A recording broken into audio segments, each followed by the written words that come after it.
Well, good evening and welcome. Welcome to Rangers Radio. Join myself, Oxshire, on the panel as a legend at his bridge and young Port Bear. Evening, boys. How are we doing, mate? And can I say a big good evening to Port Bear and yourself, Oxshire, and a big good evening to all the boys in the lobby and to all the Rangers fans listening in all over the world. Good evening. Welcome to Rangers Radio. How we doing, Bridge? All right? I'm doing okay, pal. Getting better every day. I'm sure they've wrote a few songs like that. How are you, Port Bear? Very well, mate. Very well. Just looking forward to the show tonight, mate. Good to hear yourself. And also our bridge man. Good to hear him sounding very strong tonight. So long may he continue his recovery. Well done, Bridge. Thank you, pal. You know, mate, I'm Emo for Fox, and you know what he's like. He leaves me to do all the dirty work. You're not getting full wages, Bridge. You're not doing a full show. You're not doing our wages. That sounds about right by Fox, by the way. And the way his form's shocking. You know what he's like, Bridge. Oh my God. I think somebody's reminded him what he was like when he was a young man, growing up in the areas of round about Rutherglen and Bridgestone and places like that, you know. Bad places. Well, you know, he's a boy. You know what he's like, Peter Pan. Yeah, didn't grow up, but he sent me that memo today, mate, so don't shoot the messenger. I won't shoot the messenger, absolutely not. I would never do that to you. Money, I'd never do that to you, Oxshire, never. Port Bear, we're slowly starting to build ups. Next thing you know, Saturday will be upon us. It's always a nervous time, isn't it, the first game of the season? You know, nervous enough any time, but obviously without, you know, it's actually a different sort of time in football at the moment, mate. We've got Aberdeen away from home, you know, in the first game of the season. That new supercomputer that, you know, threw that fixture out. I don't know how it happened, but it happened anyway. But mate, second time in 3 years, mate. Aye, well, you know, but it's just random. That's the way a computer works, mate. It's random, so we can't do nothing about that. But you know, sometimes I think, you know, a big tough tie like that first game of the season, you know, that's like almost throwing the gauntlet down to Rangers to say, you know, right, let's go and do these guys. You know, we're more than capable of beating them, Ox, even with the current squad we've got, in my opinion. So, you know, let's see if we can get any transfers done before the weekend's out. Get out of the way, mate. 3 points. Aye, yep. I get that thinking. I like it. Bridge, man, it's 3 points, and it doesn't matter who you play. It's 3 points, mate, innit? Yes, of course. And some of the people have said this before. We've all got to play the same teams to get to win the league. Well, I'm sorry, that didn't happen last season. We didn't play the same amount of games. We didn't play the same amount of teams, and we never won the league. And yet, somehow or other, somebody did win the league when they never played other games. You know. So sorry, I'm being a bit bad there. I'll tell you what, Richard, I think that's maybe the second biggest scandal ever to engulf Scottish football. But the biggest scandal is sitting in the spotlight, bubbling away quietly, mate. And remember these words: follow the money. Remember that, pal. Remember it well. Follow the money. But you're right. What's been proven, if you look at the English Championship, I believe the bottom 3 clubs, one of the bottom 3 clubs, when they get relegated, some of the things that's happened in some of the other leagues have flipped. People who were ahead didn't win the league. It's a bit of a turnaround in Spain. Real Madrid coming in and winning the league, you know. So it's sport. You never know what was going to be happening, but as long as it's on the pitch, as long as it's played on the pitch and they've agreed to whatever it is they're doing on the pitch. See this nonsense about just giving? Sorry, it's not right. It's just not right. Anyway, let it go, mate. Listen, we've had an interview for your manager, Steven Gerrard, and then we're going to play that. Then we'll open the phone lines after that. So what's the number, Bridge? The number's 0141 356 1972. Where else can you join us, Port Bear? And you can join us on Rangers Radio .online on Skype, and you were brought in by Terry and our legend Fox. I think Fox is busy. I think he's talking that woman kidnapped. Oh, you're kidding? I don't know Fox, mate. Still going kidnapped. That's terrible. Get yourself a mute, and we'll hear for our manager, Steven Gerrard, MBE.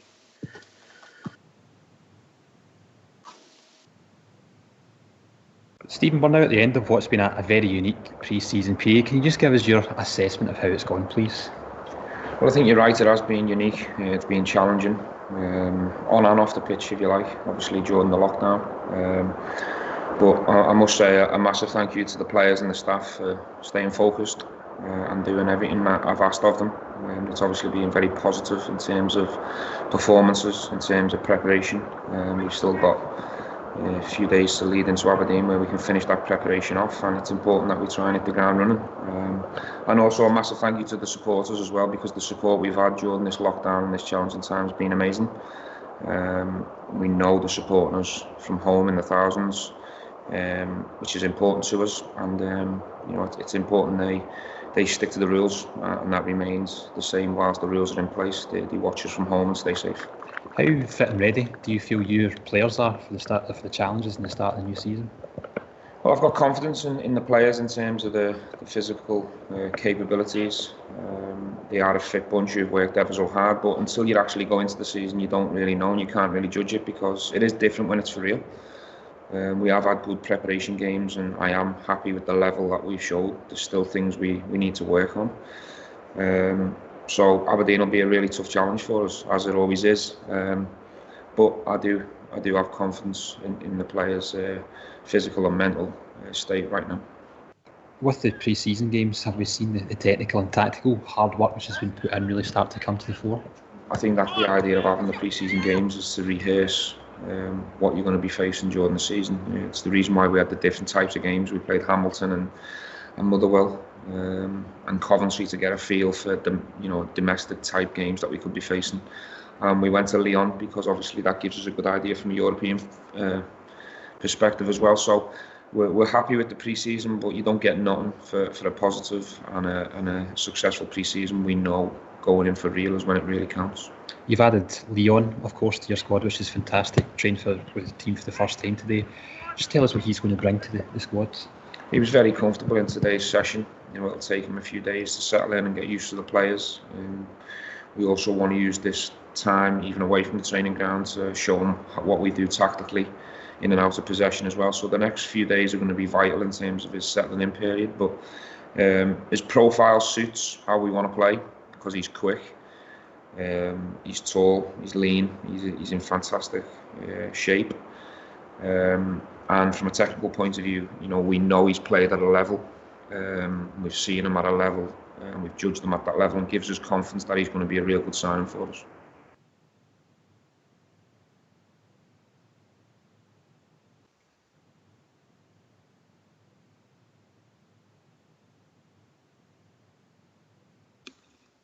Another positive interview about the manager, Oxchair, Bridgeman, eh?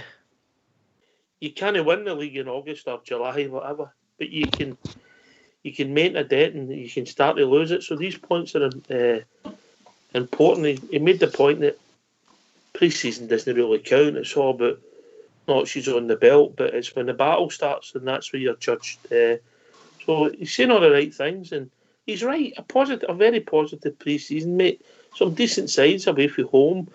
We used a lot of players, and we looked comfortable at times and played some good stuff in France, and defended well against a team of Lyon's calibre with 10 men, Port Vale. Exactly, Oxchair, and eventually went down to 9 men as well.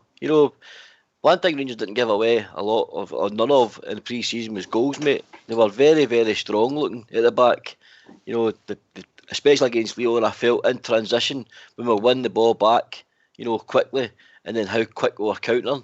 I think we looked very, very dangerous. It was always a wee bit like when we played under Walter Smith, mate. I know that was a wee bit slightly more boring, but Rangers at the time, when we were going to Manchester, were very quick on the counter-attack, and that's what's a bit similar to, they get the ball, quick retention, win the ball back within 6 seconds. I think that's what Gerrard's aiming for, and then pounce, and it looks very, very dangerous, mate. And I know we don't take a lot out of pre-seasons, and the big fight starts on Saturday, but Saturday's doing a marker, mate, to show how these players are going to respond.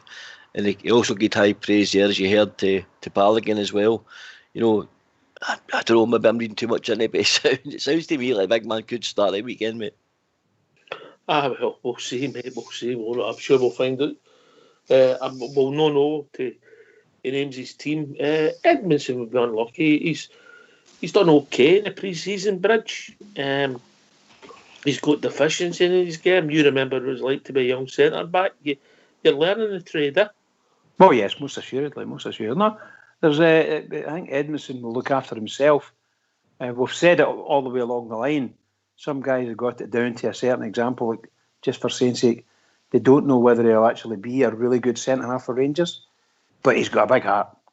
And I think some of the boys even thought he could maybe go in there as a defensive midfield role. So he's got the speed, he's got his pace, and not a bad passer of the ball. And he doesn't certainly tackle. You know how I feel about the actual centre halves. What I'm looking for at least 6'3", and taller if we can get them. And we've got 3 of them with this new boy coming in. And I don't know what height Bassett is. I think he's 6'2", is he? I think he's about 6'2". And then you've got Goldson and Helander, both. I think Helander's 6'4". So you're starting to reach up to the very top. Just get me a 6'5" and upwards centre half, and I'll be made. I've got a different view, mate. I don't care if they're 5'7", as long as they can play. Yeah, and they can do the job, you know. Some of the finest centre backs we've seen have been 6'5", mate. I know, pal. I was a good centre half myself, and I'm no 6'5", that's for sure. You know? But in the modern day, the way the sort of all the equipment about football is there, the taller you are, the better chance you've got. You'll be able to. The bigger you are, should I say, you should be able to cater. It's not a new thing to say that a good big unit's the same as better than a good little unit, but I want my guys to be able to read the game. I want them to be able to pass the ball. I want them to be able to tackle. I want them to be able to run. I want them to be able to header, and that's what worries me about Edmondson. Before we take the first call, aye, mate. About Edmondson, I think there's a deficiency in his game. You've said that, mate, since he's come in, but what the wee man's got on his side is time, mate. And I do believe, and I've said this about Katic and Edmondson, Rangers in a strong position, mate, for the future. I think the two of them are very good young centre halves, and if they stay at Rangers will develop into fine young centre halves. Even more so now they've brought Balogun in, who's another internationalist, another guy to learn off of. You know, so they're in a good place, mate, in my opinion. You know, Edmondson, to me, ball watches rather than going face the ball. He seems to let it come to him before he'll head it away. But I've got to admit, in pre-season next year, I did see him going attacking the balls more often than he has done in settling his recent times as Rangers. So maybe that's one of the things he's looked at in his game. But he's got time, mate. He's only a young lad. He's got time. Okay. Talking about young lads, we've been joined by JFK. Evening, JFK. Evening, Ox here, Bridgeman, Port Bear, and my good friend Fox in the background. How are you doing, Bridgeman? Oh, excellent, thank you. Excellent. Much obliged. Good, guys. Before I talk about the Rangers, can I just give a wee mention here to Rangers on Tour? Just started a mental health awareness campaign called We Are. You know what they say, it's better to talk, and if you can talk, please do. If you want to talk to someone, please go to www.rangersontour.co.uk/We Are. And the motto is, we are here to help. Thanks for that, Fox. Wait a minute, JFK. If they don't phone that, we'll not get any caller. Very funny. Yeah, come on now. Come on. Behave yourself. Behave yourself. Come on. Come on. We get some mental patients here, maybe. Well, that's why we're probably sitting here. All kidding aside. But I just thought great cause, mate. Lovely, mate. And it is good. People sometimes bottle things up. And we both know good bears that have maybe took it to the extreme, mate, you know? Yeah, we have. There's been a few that we personally know in the last few years, mate, and thinking of them and their families, you know, good friends that have gone. But I've read that wee bit out, so I hope that was okay. Listen to you guys out in the team. I agree with what I'd said last night. You know, we're playing well, and we're playing well in the friendlies now. But when, as you said, it's no one in August. You know, so you can lose it. You lose a bit strong. You can make it more difficult for yourself if you don't get a good starter. Yeah, well, I alluded to that last night. I mean, the randomisation, if that's the right word, of the computer system picked us. I don't know. I just made it up, mate. I like it. A cracker, mate. I like it. I remember I can swim and I don't have a waterbed. So JFK is now the randomizer. Is that what you're calling it? The randomizer. The randomizer of the fixtures. I mean, we us going to the Sheep on Saturday and them getting the team that basically did finish bottom of the Premiership is laughable. But we need to go, and as you said, Ox, here, it's 3 points. You know, I keep going back to what Graham Soon is saying. A lot of people didn't like it, but it doesn't matter. He says if Celtic beat us 4 times, as long as the captain's got the trophy at the end of the season, Rangers captain. So I stick with that. Although it does hurt for anybody to beat us, doesn't matter. It's probably worse for the Sheep or the Beggars to beat us. But Saturday's a big day for us, and I'm confident that the squad of players we've got that we can win it. All right, we've been joined by young Stardog. Evening, Stardog. Good evening. How are you doing, guys? Hi, Stardog. All right, Marker. How you all doing? All right, mate. All right. We're slowly building up to Saturday. It is a big game. It's the first game of the season, Stardog. It is a big game. Traditionally a hard place to go for us. Obviously, we can debate the crowd if that's a plus or a minus for the away team. I think it's a plus for us, potentially up there. But I don't know how that'll work the other way about. Aye. Well, I mean, I don't know, mate. I mean, it's I said it last night. It's sad to even think, we're even thinking about that. Is it going to be easier on the players when the fans are only on their back and that? But in terms of going to Aberdeen, mate, and them not having their fans for this game, it'll definitely make it easier for our team, mate. The atmosphere won't be as hostile for a start, you know what I mean? So that'll definitely go for the team, mate. Like, I'm looking forward to it. Traditionally, it's never an easy place to go to, mate. I think it was the 2004-2005 season, mate. We won the league that year, but we played Aberdeen the first game of the season and we drew 1 each, and it was a morbid game to watch, if I remember rightly. So, the first game goes for nothing, mate. You can come strong at the end of the season, but really, I think everybody on here will agree, mate. We're looking for a good start, mate. It doesn't matter how many goals, just get the W on the board and the 3 points and get the season underway, mate. There's no a better time to play Aberdeen away for him, really, mate. We're going to have to play every day. I actually think we were always going to get a away tie, and actually, as random as it may seem, no pun intended there, JFK. Okay. I think it could be ticking a box, 3 points and move on. Aye, that's what I feel, mate. I don't feel there's going to be a better time to play Aberdeen, and like I say, we're Rangers. We're looking to go in here and win this league this year, mate. And champions don't worry about when we play or where we play or who we're playing. You go in there, mate, and you get the job done. And nothing by any means is won this year until it's won. Not even in December, mate. Well, you see that, mate. Last year. If we win at lunchtime and then the second wave comes in and Saturday afternoon and we go in lockdown, do we get the league? Well, you never know, mate. Stranger things have happened, Oxford, haven't they? Just asking. Anyway, talking about strangers or strange things, we've been joined by the Gallerman. Well, I don't know what I'll call him. I'll just call him Rudy Bear. How we doing, Rudy? Me God. Evening, gents. Evening, Ox. Evening, Bridgeman. Glad to hear you're getting stronger, mate. Well done. Okay, then, Rudy. By the way, Rudy, I think he was talking about you going to give us a bit galloping gourmet. That's what he was going to say, the galloping gourmet, Rudy Bear. I had a nice wee Thai chicken curry the night. Oh, yes, pal, yes. Very nice indeed. And then I had a wee bit of cherry crumble and custard afterwards, so it was lovely. I have to say, Rudy, you've just made me so jealous, Rudy. Was this homemade custard or was it Birds? Oh, no, I would think Mr. Tin had something to do with Ox. Mr. Tin, I haven't got my full taste back yet. So you traded her in. Well, try and get my menu in. Monday night I try and get Sunday night I try and get the menu in, but I've just got to take what I get, Ox, you know what I mean? And I can't complain in all honesty. I don't know. I don't think you should, Rudy, though. Oh, I know. She has the occasional listen back, as you know, Ox, you know what I mean? So I'm not going Yes, I do know, mate. I do know. I'm not going to complain, mate. You know what I mean? Go on, Rudy. Oh, no.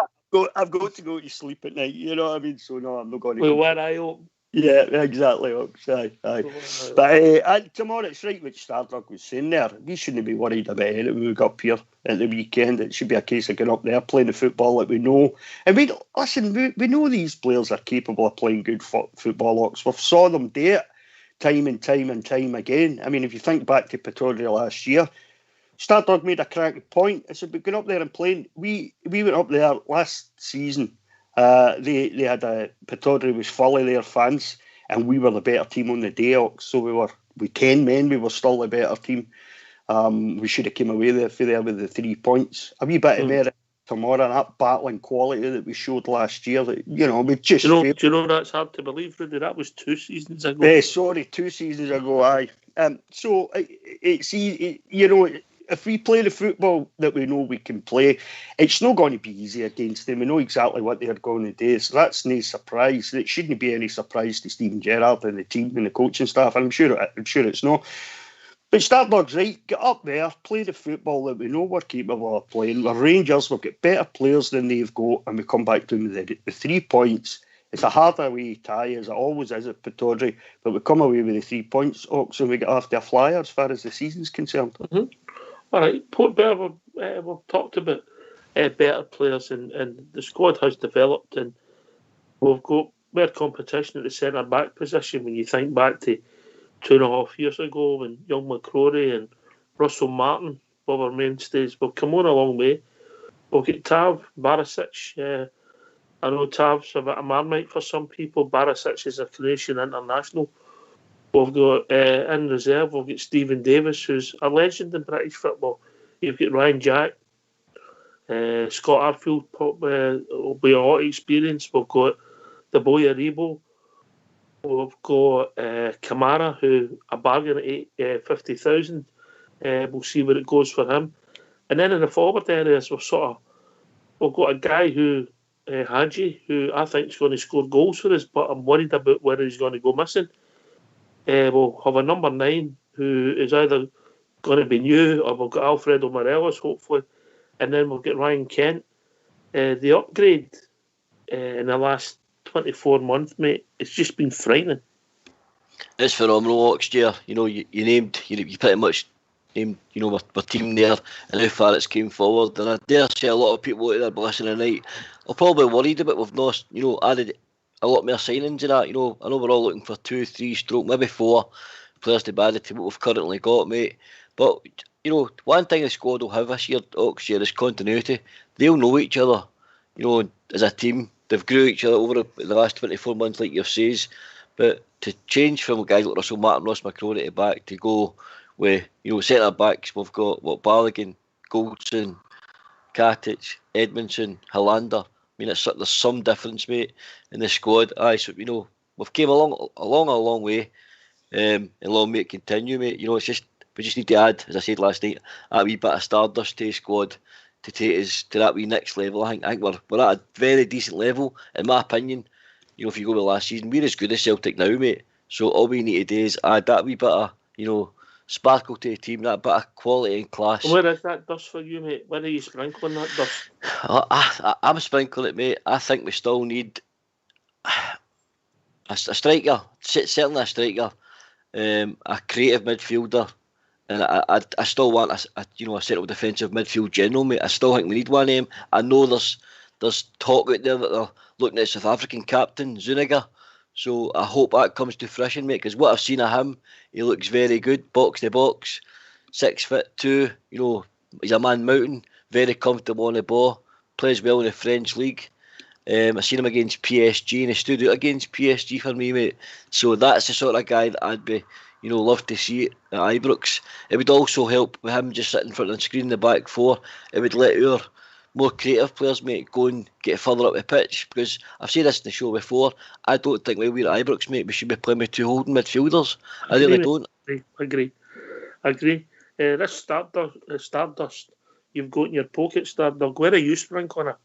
You got a couple. I mean, Port Vale's just touched on, that guy to go and let the creative midfielders go and play. But for me, Oxford, we've only got one creative midfielder, in my opinion.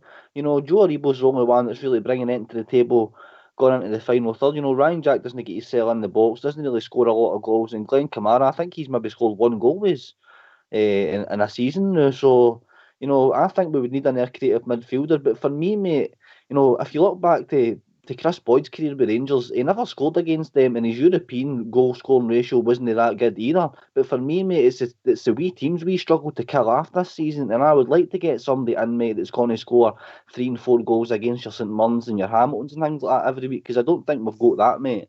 I don't think we've got somebody that can finish things off. The guy making the chances, mate. You could have the greatest centre forward in the world standing up there, but if you don't get a bottom, he's not going to score. Aye, no, 100%, mate. But I definitely think we need another attacking midfielder, Oxford, because we've only got Aribo as far as I'm concerned. What are you talking about, mate? Are you talking about somebody who's going to go and break the lines with his runs and intelligence? Are you talking somebody similar about Aribo who's going to beat a man and make things happen? I'm looking at somebody, mate, that can take the ball to feet, mate, and turn on the ball and just make things happen. Run at the midfield and run at defences and just open up spaces for the front 3 players, mate. I'm looking for that. I know Joe Aribo will bring that, but to ask that consistently every week of Joe Aribo for a full season, you know, somebody else is going to have to take that weight off him in midfield for me, mate, and somebody else is going to have to be in there helping him create things. So for me, that's where I would sprinkle the Stardust. All right, mate. GFK, where are you sprinkling? Well, obviously, I said I'm looking for us to get a creative midfielder in there, mate. Another striker, which I've always said, no matter what. I would like to see another right back come in. I'm happy with Tav, the new, but I mean, I'm going to give him the benefit of the doubt for the start of the season. I still would like another right back in there. Big Nathan's a bit raw. He's maybe not ready to take other mantles just yet, but the other positions I would see in the middle of the defence, you know, centre backs that are looking no bad. I'm quite happy with this Belligan. What I've seen, I know the internet can tell us lies, but he's got a good pedigree. Good few caps, and he's played at a very good level in Germany and things like that. So I'd sprinkle my dust. I'd be looking for at least one striker, definitely a creative midfielder, and as I said before, a midfielder as well that can spoil in there to take all the rubbish out of the midfield. That's let the guys play and let that guy get in there and just battle away for any rubbish balls that's getting battered about. But for me, I would say 4 players are still needed. I don't think we'll get them for the start of the season, but we'll see what happens in the next 60 days. Listen, I think I get what you're saying. I think 4 players is a lot. If we can get 2 in GFK, and yeah. I mean 2 in that are first team starters and improve our team by 5%, that's a big improvement, Rudy. Yeah? Certainly is, Oxford. I mean, 4, as you say, is a lot, but I'm like Jimmy, I would like 4, to be honest, you know. Yeah, but you're well known to be greedy. I still think as well, like I said last night, I think we need 2 strikers, Ox. So I do. And and before anybody has a fit, I'm not talking about, you know, Canberra as our first choice striker. I'd still go and get Canberra though, so I would, because I think he'd be a good option coming off the bench, Ox. You know, whether he's third choice or whatever, I think he'd be quite willing to accept that. I was quite impressed with him when he did come on last season. I was quite impressed with him. You know, I'd like to have seen him for a wee bit longer, and we would have got that had the season continued, but it never, obviously. So I'd certainly go. After you could pick him up for a couple of $100,000, which I think that'd be worthwhile doing. But I still think we need another quality striker. Midfield, we need a ball-winning midfielder that's going to make things happen as well. We need some guy that can general the midfield. We don't really have that at the moment, you know. Yep. You look at the midfielders we've got, neither Ryan Jack or Stephen Davis of old would have done that, but I don't really think he's got the legs for that any longer. You know, I'm talking about a kind. He's played deeper. He's played deeper, but he just can't do it. I mean, the guy's a legend, mate. And I know. I'm not meaning to disrespect him in any way. He's certainly come to the end of his career now, and you know, and he's been a fantastic player. I'm talking about he's getting ages with me and you. I'm talking about a kind of. What, 65? Oh boy! One of my favourite players is Arturo Vidal. That's the kind of player I'm talking about, Ox. Right? I'm not saying Arturo Vidal either. I thought that was a shampoo, mate. I don't really need that any longer, unfortunately. These are gone for me, you know. But you see what I'm getting at, though. I mean, a player of that kind of ilk, you know. You're not going to get. I mean, Arturo Vidal's 32 now, and he's still running midfields ragged all over Europe. That's the kind of player I'm talking about. I'm not talking about his quality, because we're not going to get that. We're never going to have that kind of player, unfortunately. You know, if I thought we could get Vidal, I'd get in the car and go and pick him up in Spain and bring him back. You know, but that's the kind of player I'm talking about. A player that's a hard tackling midfielder, but has bags of skill at the same time, and that's exactly what he's got. That's we'll go Ox. We've not got a player like that, unfortunately, and I think we need one. We've got a blend in midfield, Bridgeman. We've not got what we would call a traditional ball winner. I think we look to Ryan Jack to do that, but he's effective at times, but he's no a traditional ball winner, is he? No, I think you're going to look to shake some magic dust and come up with a player for a position. And most assuredly, if you look what we've done, brought in a good goalkeeper to back up McGregor. We need, in my opinion, I've said this all the time, and I'm not forgiving about it. As far as I'm concerned, we desperately need a really top quality centre half. So there's two positions with magic dust. And the third is the ones the boys have talked about: a ball winner in the midfield, someone that can actually do the job and actually play football. All these players must be able to play football, of course. And if we do sell Mr. Morelos and get a half a decent sum for him there, I would expect that somewhere along the line the club will go and make some inquiries and bring in a half decent quality centre forward. I think if Morelos does go, there'll be a revolving door, Bridge, and that's what the deal will not be made till we get in who we want. You know, but I think Fox is trying to join us because he hears we're giving away magic dust. I think he's maybe getting right. That's about right, yeah. You know. Anyway, Bridge, if people want to join us, what's the number? The number's 0141356 1972. Or join us at Skype at rangersradio.online. You come in to speak to Bridge, Fox, JFK, Port Bear, Stardog, and Rudy Bear. Rudy Bear's on the food tonight. Stardog's taking. What are you taking tonight, Stardog? I think you're doing DIY. JFK's on relationships. Port Bear's doing swimming classes. Bridge is on romance.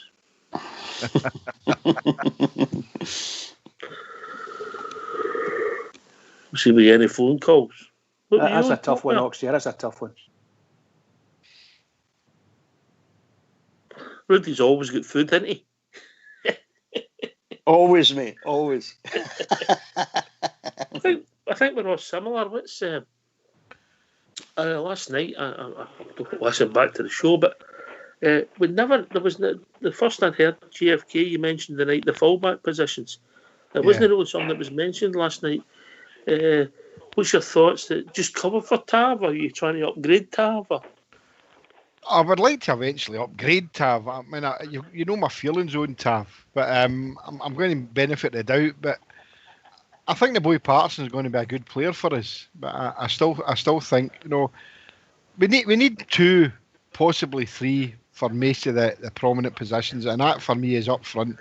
We need 3 strikers, and you definitely need 2 or 3 backs there as well. All right, mate. Cut across you, mate. We'll be joined by a caller. Evening, caller. Hello, guys. It's Kenny. How we all doing? How we doing, Kenny? Not too bad, mate. It's good to hear you. And by the way, I've been listening to your show since you started. You basically covered all my points. But there's a few things I want to talk about tonight, guys. I hope you're all keeping well, first and foremost. Yeah, Kenny. How we doing, Kenny? Not too bad. Just basically on a... Kenny, your second name's no Miller, is it? No, don't do that to me. Right, thank you very much. I'm not saying he was a bad player for us, but no, guys, what I'm saying is, I'm going to talk about Morelos for a wee second. I know you've covered it the other night, and your thoughts, mate. I think something seemed. I think the timing's wrong, right? I think the timing's totally wrong. At the start of this season, for him to move away, etc. But what I'm thinking is, I'm thinking outside the box. It could be a case where it's going to, if he does go, that is, he's going to free up some cash for us to strengthen within the squad. Can I flip that, Kenny? Can I ask you something? Yeah.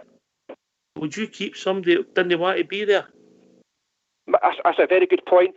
And that's another thing I was going to touch on, guys, as well. If he's in training every day and other players are seeing him, you just don't know what's going on behind the scenes. He could be, no pulling his weight in training. Other players are looking at it and going, is this we need to put up each day in training, So I think the overall grand scheme of things, I think it's probably, at first I was, gutted and they would be leaving. But the grand scheme of things, I'm thinking, well, maybe this could be a turning point, where Rangers say, you know what, we cash in on him and we bring in three players that's going to bolster the squad, going forward. JFK pointed out it's like when you get chucked when you're younger and that you just move on to somebody else. And I said, I never got chucked. Oh, hey. Hey, Ken, how you doing? If you've met, I'm not bad, mate. If you've ever met Oxshire, he has got the figure for the radio, mate. Oh, I've got a face for it. So, we listened to your show a couple of nights, Kenny. You're doing well there as well, mate, in Ibrox Radio. No, you guys are doing excellent too, mate. I appreciate the feedback. We're one big family. Good stuff. Your points are good there regarding Alfredo, but if he's not happy, Kenny, then we wish him all the best in his future endeavours and that. But my big concern is the timing there. A lot of people say he doesn't look happy. I'm 60-40 in that in the favour of Alfredo. I think just his way. Oh, mate, he pulls some faces. He does. I know that, but I mean, I don't think we could take a lot out of that. I mean, when he scores a goal, even sometimes he'll even raise a smile. So I agree with you that is the timing right? No, the timing isn't right, but I'm sure that this is a unique summer, isn't it? And yeah. Football, you know what I mean? Yeah. You're going to have to put up with this for quite a long while now, Kenny. I mean, that's a transfer window open for 70 days now. That's right. Obviously kids, clubs are maybe looking to sell assets because they need revenue, mate. It'd be interesting times. Also, I'm going to touch on something as well, guys. Obviously, we get the sponsors on our sleeves. Atomic Tyres. I think, at Rangers just now, there's a lot of positives coming to the club in terms of things in the background that we've never really seen before. So I just want to touch on that as well. What do you think? The boy Bisgrave is certainly earning his money, mate. Aye, he's certainly earning his money. I mean, only time will tell how good a deal the Castore. I think everybody's looking to see what happens this weekend. Strips, new strips, the second strip's coming out. And we've got sponsors, which is all revenue for the club. I know traditionalists might not like it. I'm 50-50 myself. Portbear, before we get another caller coming in, we'll go back to take a call and go back to Kenny. Portbear, what's your thoughts on what Kenny's saying about the strip? You bothered? Hello, guys. So you broke up there. When you come, Portbear, you're doing a bridge. Come on, Portbear. Sorry, mate. I just dump him, Oxford. Just dump him. Oh, Bridge, mate, you done that course during the summer to show everybody how to go on mute, and obviously you failed. I'm quite positive, Oxford. I think it's, if you look at the French league teams have got 6, 5, 4, 3, various sponsors. I just think on the revenue, Oxford, I'm a bit like yourself. Don't want French letters on my strips, mate. We don't want them, but we certainly take the revenue for all the sponsors that's coming in. And I know I've seen a lot on social media today. There's a lot of our fans out there aren't happy. They're quite traditional. They want the strips to just be blue with one sponsor in the front. But this is a different era in football, mate. Bisgrove is trying to get revenue to the club by any way means. Just think about it in long term, Oxford, Kenny. If they're going to use the revenue to bolster the squad, then who cares where money's coming from? It's money to the club, money to the coffers to fight this battle, to charge us to 55. Nobody will moan when we get that title, lads. Nobody will moan, let me tell you. Yeah. Anyway, we'll be joined by Gareth as well. Evening, Gareth. How are you doing? You okay? All right. How's your good self? I'm good, thank you. Thanks for asking. What's on your mind, mate? Rangers in general, I think at the minute is absolutely brilliant in what's going on with the club and stuff. Castore coming in, loads of stuff going on at Ibrox, getting the stadium sorted out and the new mega store, new strips. We've all been like we haven't really been in the front of the papers or the back of the papers recently, other than the good things coming out of the club. But then this happens with Morelos, and I just think, to be honest, if he doesn't want to be at the club, then go somewhere else. If we go to watch, I'll go to Kenny with us, and when we get in the par, I'll go to Stardog next after Kenny. If we go to watch, I think Kenny might have left us, but if we go to watch Stardog, that it's not just a media story, and it's causing negativity to spread. There's nothing in it at the moment. Yeah, I think at first, mate, when everything kind of broke all our social media and things like that, mate, it was kind of panic stations for myself included, mate. But as the days are going on, it's, you mentioned it, mate. It's chip shop paper news now. It's nobody's mentioned it today. There's been no stories broke, so we're going to have to play it by ear, mate. But until then, he's our player, and I expect him to be starting for us. I know I said I didn't last night, but as the days go on, mate, and nothing's happened, he's until he goes, mate. Otherwise, he's our player. So I expect to see him, mate. And I don't think his performances have looked slack or looked as if he doesn't want to be there at all. I actually thought his build-up play at the weekend was superb, mate. I thought he was the best player in the park at the weekend for us. Aye, Gareth. He stole it, mate. I've watched a couple of games, and I think there was a couple of shots that he sort of he just snuffed or put to the side of the post. Maybe I'm being a wee bit harsh on him, but I just didn't think his head was totally in some of the games. But he's a brilliant player for Rangers, and he's scored so many goals. He's got us out of of a hole sometimes. I just want to bust down, get the discipline sorted, and just play for Rangers and score goals and get us 55. That's what I want. Gareth, can I say something quickly? That see the game against Coventry at the weekend there was a moment in the game where Alfredo Morelos picks the ball up in the half-eye line, right? And he pings it out to Tavernier. And then he's on the end of the cross. That to me doesn't all it's somebody that's slacking or is lazy or isn't he trying, I think if you go back and watch his highlights for even first came to Rangers, he doesn't like to miss, mate. His face is always tripping up. Even when he scores sometimes he's angry. He doesn't like to miss, mate, and I think that's all you're seeing. I think he wanted to score. I'll tell you something, Stardog. He spread the ball 2 or 3 times on Saturday, and see when he came in the door at Ibrox, he didn't have that in his locker, mate. He didn't, mate, and it was just about he put it out to Tavernier, mate. And then next thing he's in for the diving header on the edge of the box. And what a goal that would have been, mate. Oh, definitely, definitely. I don't be a bit harsh, mate, it's all about how you see it. Don't beat yourself up, Rudy. We'll go to watch, and are we falling into a trap here? We're talking about Morelos. Gareth's come on and rightly he's to ask the question, but nothing's happened, and players come and go, and you can't get upset. We've seen players have left us before. 2 will come in the door, and it's modern football, isn't it? Aye, we saw Gascoigne leave, saw Laudrup leave, and I think you mentioned last night, you and Jimmy were saying the Laudrup's last season he didn't kick a ball for us, and that's right, that's true. These guys were great players. Alfredo's no in their league at the moment. That's not to say he won't go on and have that kind of career. But we've got a squad of players. We need additions, certainly, by the end of the transfer window.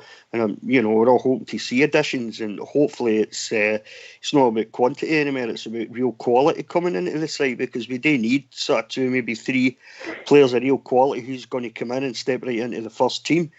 There's no use bringing squad players anymore. We've got enough of them. But Alfredo, I keep going back to the same thing, and somebody just mentioned it there.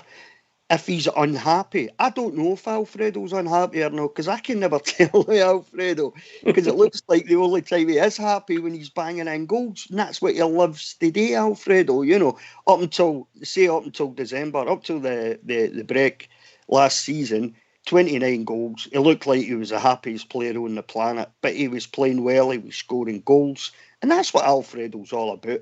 If he's not scoring goals, he's probably more annoyed with himself than anything else. I see Steven Gerrard and that were having a wee laugh about the fact that his face was tripping him when he came out.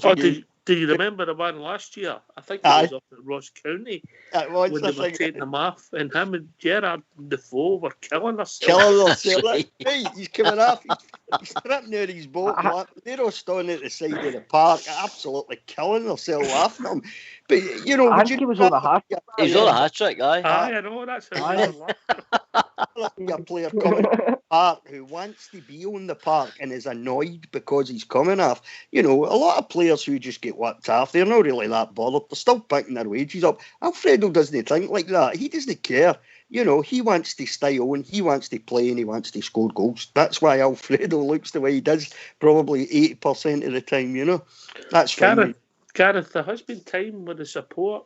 A lot of guys on here, that's the last straw with Alfredo. Get him away. You know, it's no universally that everybody in the support wants to keep him.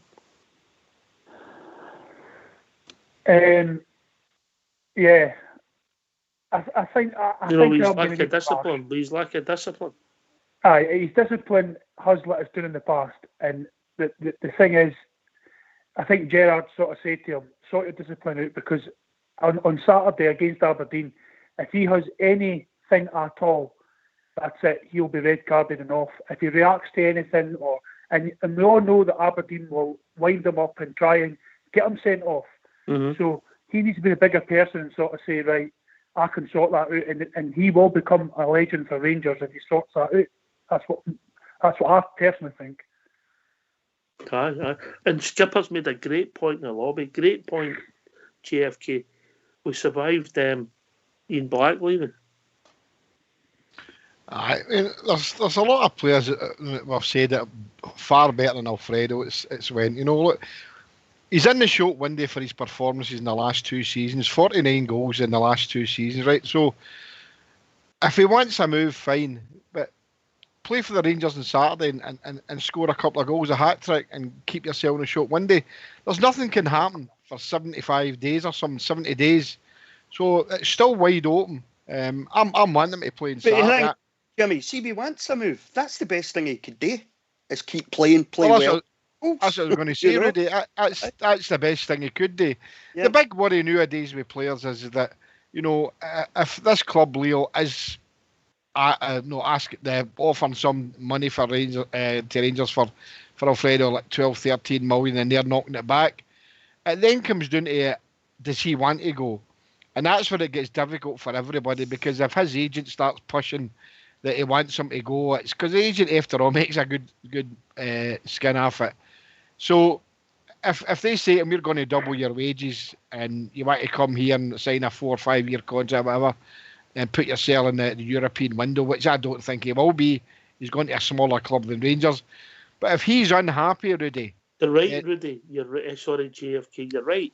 He isn't going to a bigger club than Rangers, but what he's doing is he's going to one of the top 5 leagues, and it makes little bit doubling his wages. Yeah, that'll be the big thing, and maybe other areas surrounding his life, and we don't want to go into too much of that. You know, that's been happening in the last few months. So that's maybe his wife will have a big input in that. Maybe she doesn't want to stay here anymore. Maybe he doesn't want to stay, but I would think if he was getting if he was getting offered his double his money he's getting now, and I know what you're saying about the top 5 leagues, but I'm not kidding. I mean, I switch the French football off. If it's no PSG or Marseille, the rest is dross. So, and I don't understand why they're in the top 5 and they get as many teams in Europe as beyond me. Basically because there's 80 million in them, mate. Aye. Well, it's as simple I as that. can understand that in that aspect now, but you're not going to tell me nobody's ever going to convince me now with this argument with a few other, not an argument, a discussion. There's no way that Alfredo Morelos is going to better his career in Lille. You know, no way. Never in a million years. If he goes, I said before, if they went the same route as Van Dijk did to Southampton and get his still in the biggest league in the world with a smaller team and then be recognised. But for going to Lille, nah, I think there's a chance he'll disappear quite quickly, guys. Honestly, that's my feeling on it. I said it last night, Jimmy, didn't I? It's a long way about, you know, for his career. I don't know if he's been wrongly advised to go to that league. as you touched on, there's no way in a million years Leeds a bigger team than Rangers. As you say, if he went down to a mid-table Premiership team, he could have got his big move. He'd been in the Premier League, he'd achieved what he wanted, but he could have got to one of maybe the top clubs in the Premier League. Depends where he wants to go, mate.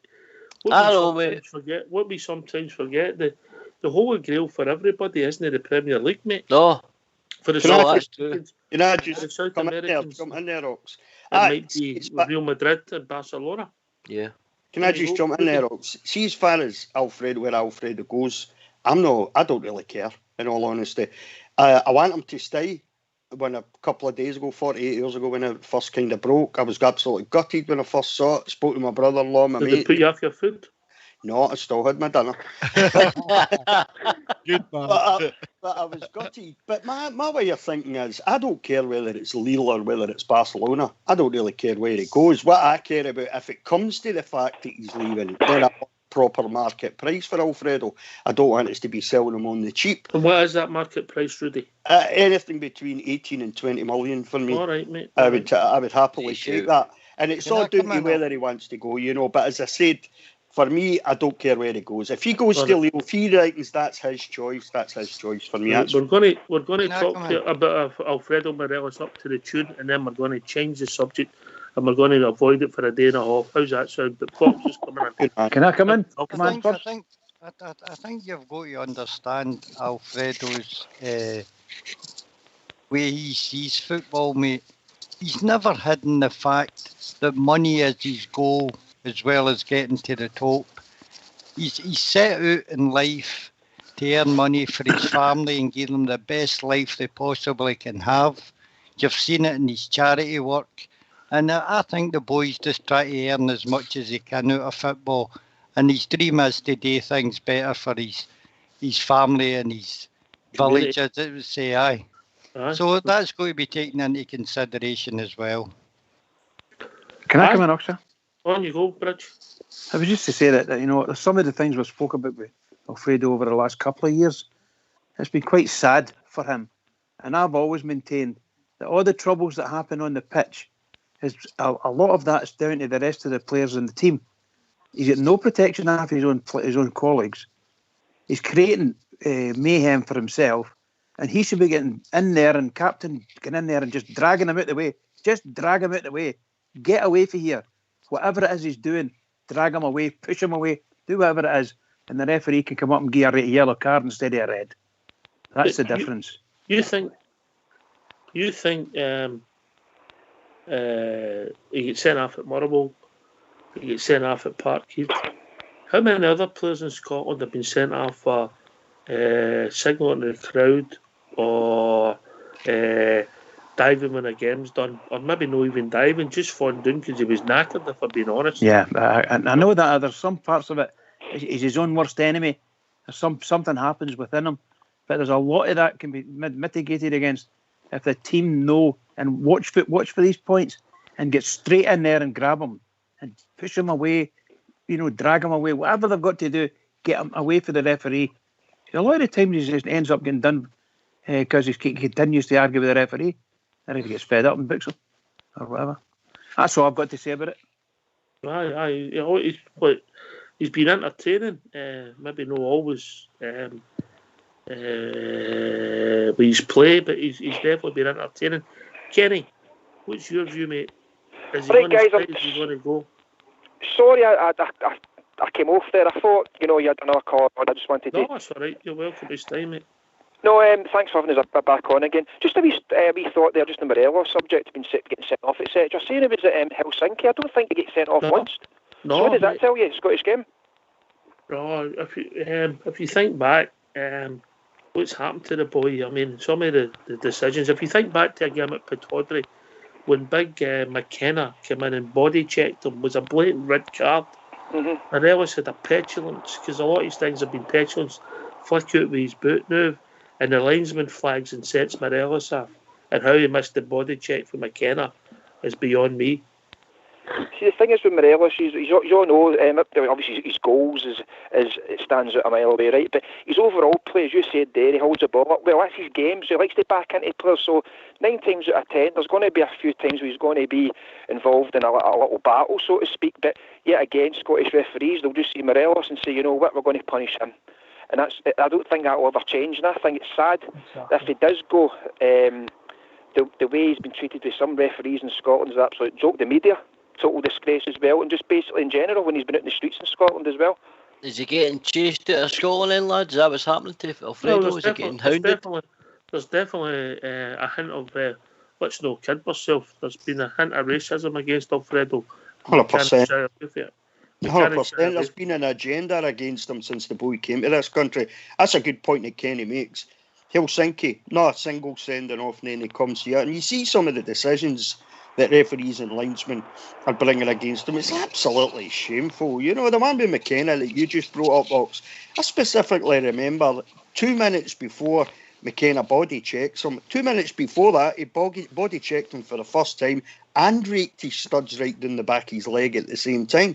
So within 2 minutes, that happened to him twice. And all right, he shouldn't have flicked out, but he did. It was a daft thing for him to do, and that was the opportunity that Clancy needed. I'm going to go to Gareth. No, you can't.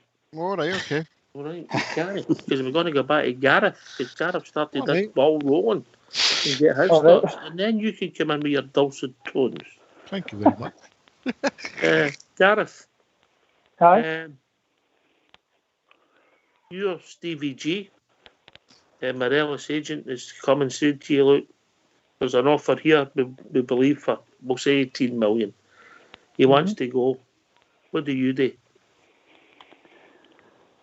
Personally, if he wants to go, then you sell him. Right, simple. I'm in the same boat. Only if he wants to go, that is. He obviously doesn't want to play for Rangers, and then he wants to go, and that's made 100% clear. Then you sell him and you cash in on him. All right, GFK. Just I was going to add on to what I was saying earlier on, and I think the media's got a lot to do with it. I mean, the media coverage you get is absolutely disgusting, and there's others for the other side, for the smelly side, who get plenty of coverage regarding. Do you think that the media want to pick up on that, but they don't want to pick up on the biggest scandal that is under the spotlight on Twitter? Yeah, of course it is. But what I'm saying there is that when you look at cheats like wee Thumbhead, who's getting mega coverage because of what is happening to him, right? And I'm no belittling the illness that he's got, but it's spread over the pages. But the racism against Alfredo Morelos is never highlighted the same way as the what's happening there at Smellyville. And that's disgusting. And if that's what's the driving force for Alfredo to move to another country, away from Rangers, people out there should have a look at themselves in the media. It's absolutely disgusting. Can I come in on that, Jimmy? Yes. For my Sunday night when I was making my supper, I listened to a bit of radio. What did you have? Well, Roger Hanna, that wooden-headed guy used to play with us before. All right. Wishart. No. And Fraser Wishart was on it as well, and Gordon DL. DL, actually. The racism bit came up, and they dodged round Alfie. You could hear it in their voices that they didn't want to say it. Yeah. And they went back to players in the past that had been racially abused, but never brought up Alfredo Morelos at all. Absolutely scandalous. That was a 12-year-old boy in the stand, mate, wasn't it? Aye, right. Yeah. Aye, okay. Anyway, listen, get yourself some mute, and we're going to have a tune. Bridgeman, have you any favourites for the night? Do you know what? I'd love to hear the soft version of Blue Save Ibrox, please. All right, I don't think you have any chance of that. But okay, that's fine. That's fine. You have no chance of that. Okay, pal. So I'll play it in at all. Happy. You might get that tomorrow night. Yeah, that's cool. Get away for.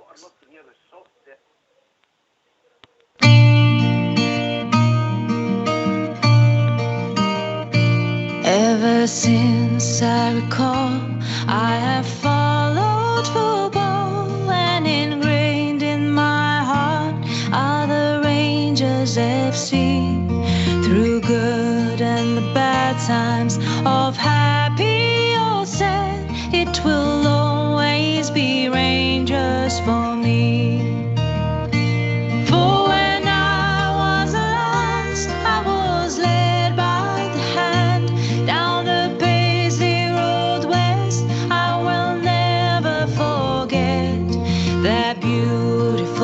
sight of the red, blue, and white. From that day I'd be Rangers for life.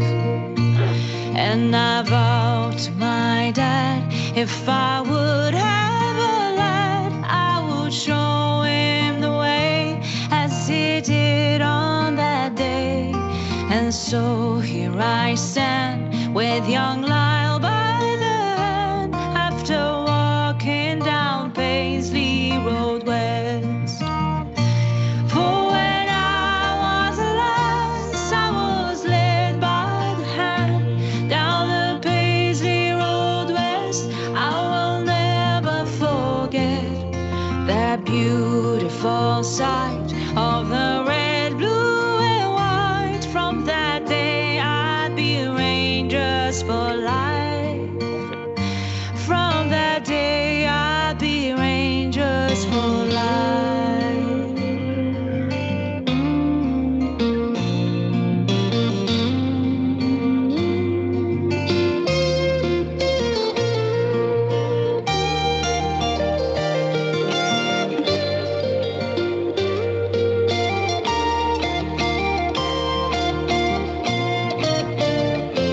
There's a great sense of pride that I feel deep inside as I'm watching the Jazz with my father and son.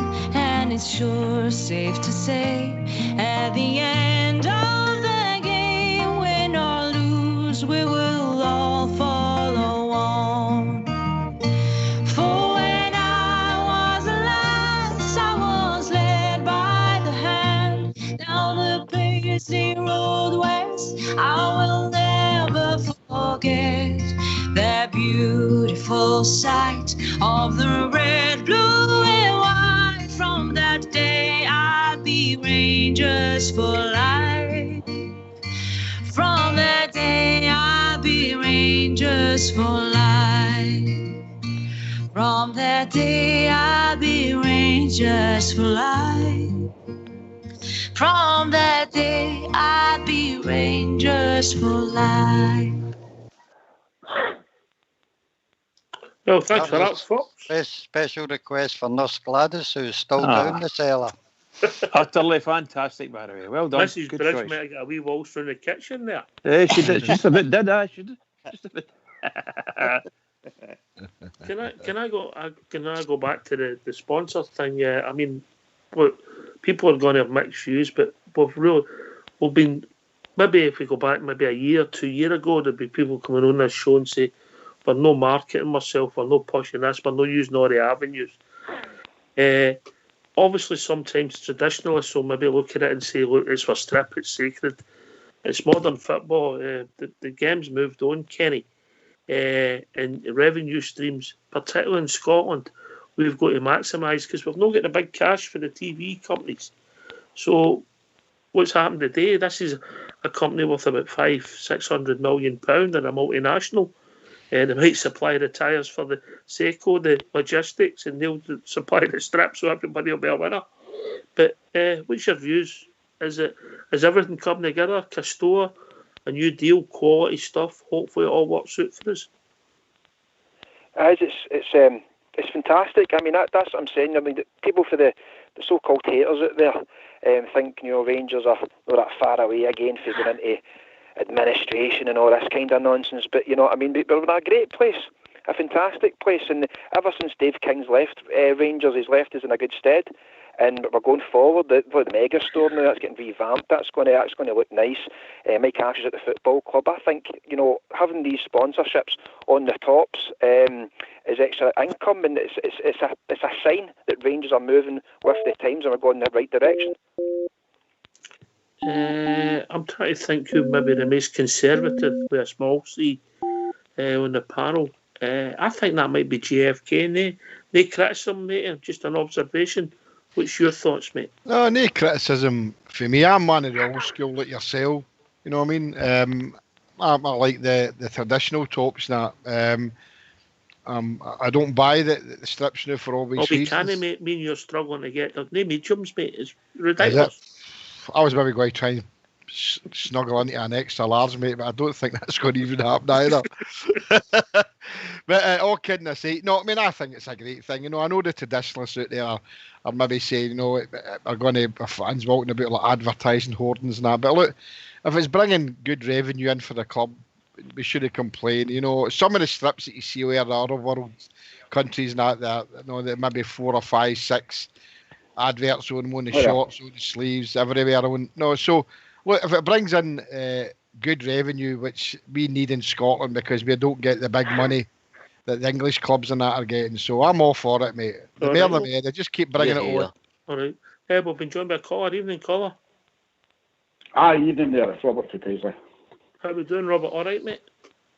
Aye, brand new. Yourselves? Aye, everybody's fine. Looking forward to the season. What's on your mind, mate? Aye, basically, guys, I've just listened to what you've been talking about. I just want to just kind of emphasise on Alfredo Morelos. Well, obviously looking forward to the game on Saturday and all of the transfer rumours, speculations and all the rest of it. And then obviously with the game on Saturday. I think Steven Gerrard is in a very tricky situation here because if he does play him and you're only really getting 50% of the player and they're actually, you know yourself, they're going to get down and they're going to wind him up and his head is just going to be all over the place.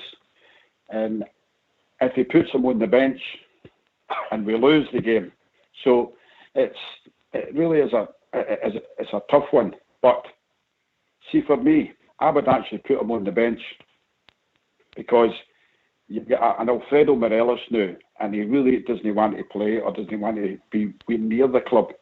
What are you basing that on, Robert? I'm basing this on just his attitude and everything what's all been carrying. This has been going on for a wee while, actually, in my opinion, you know. I know it's a bit harsh on him, but... performance in Saturday, mate? Yeah, it's just it was his attitude when he get taken off.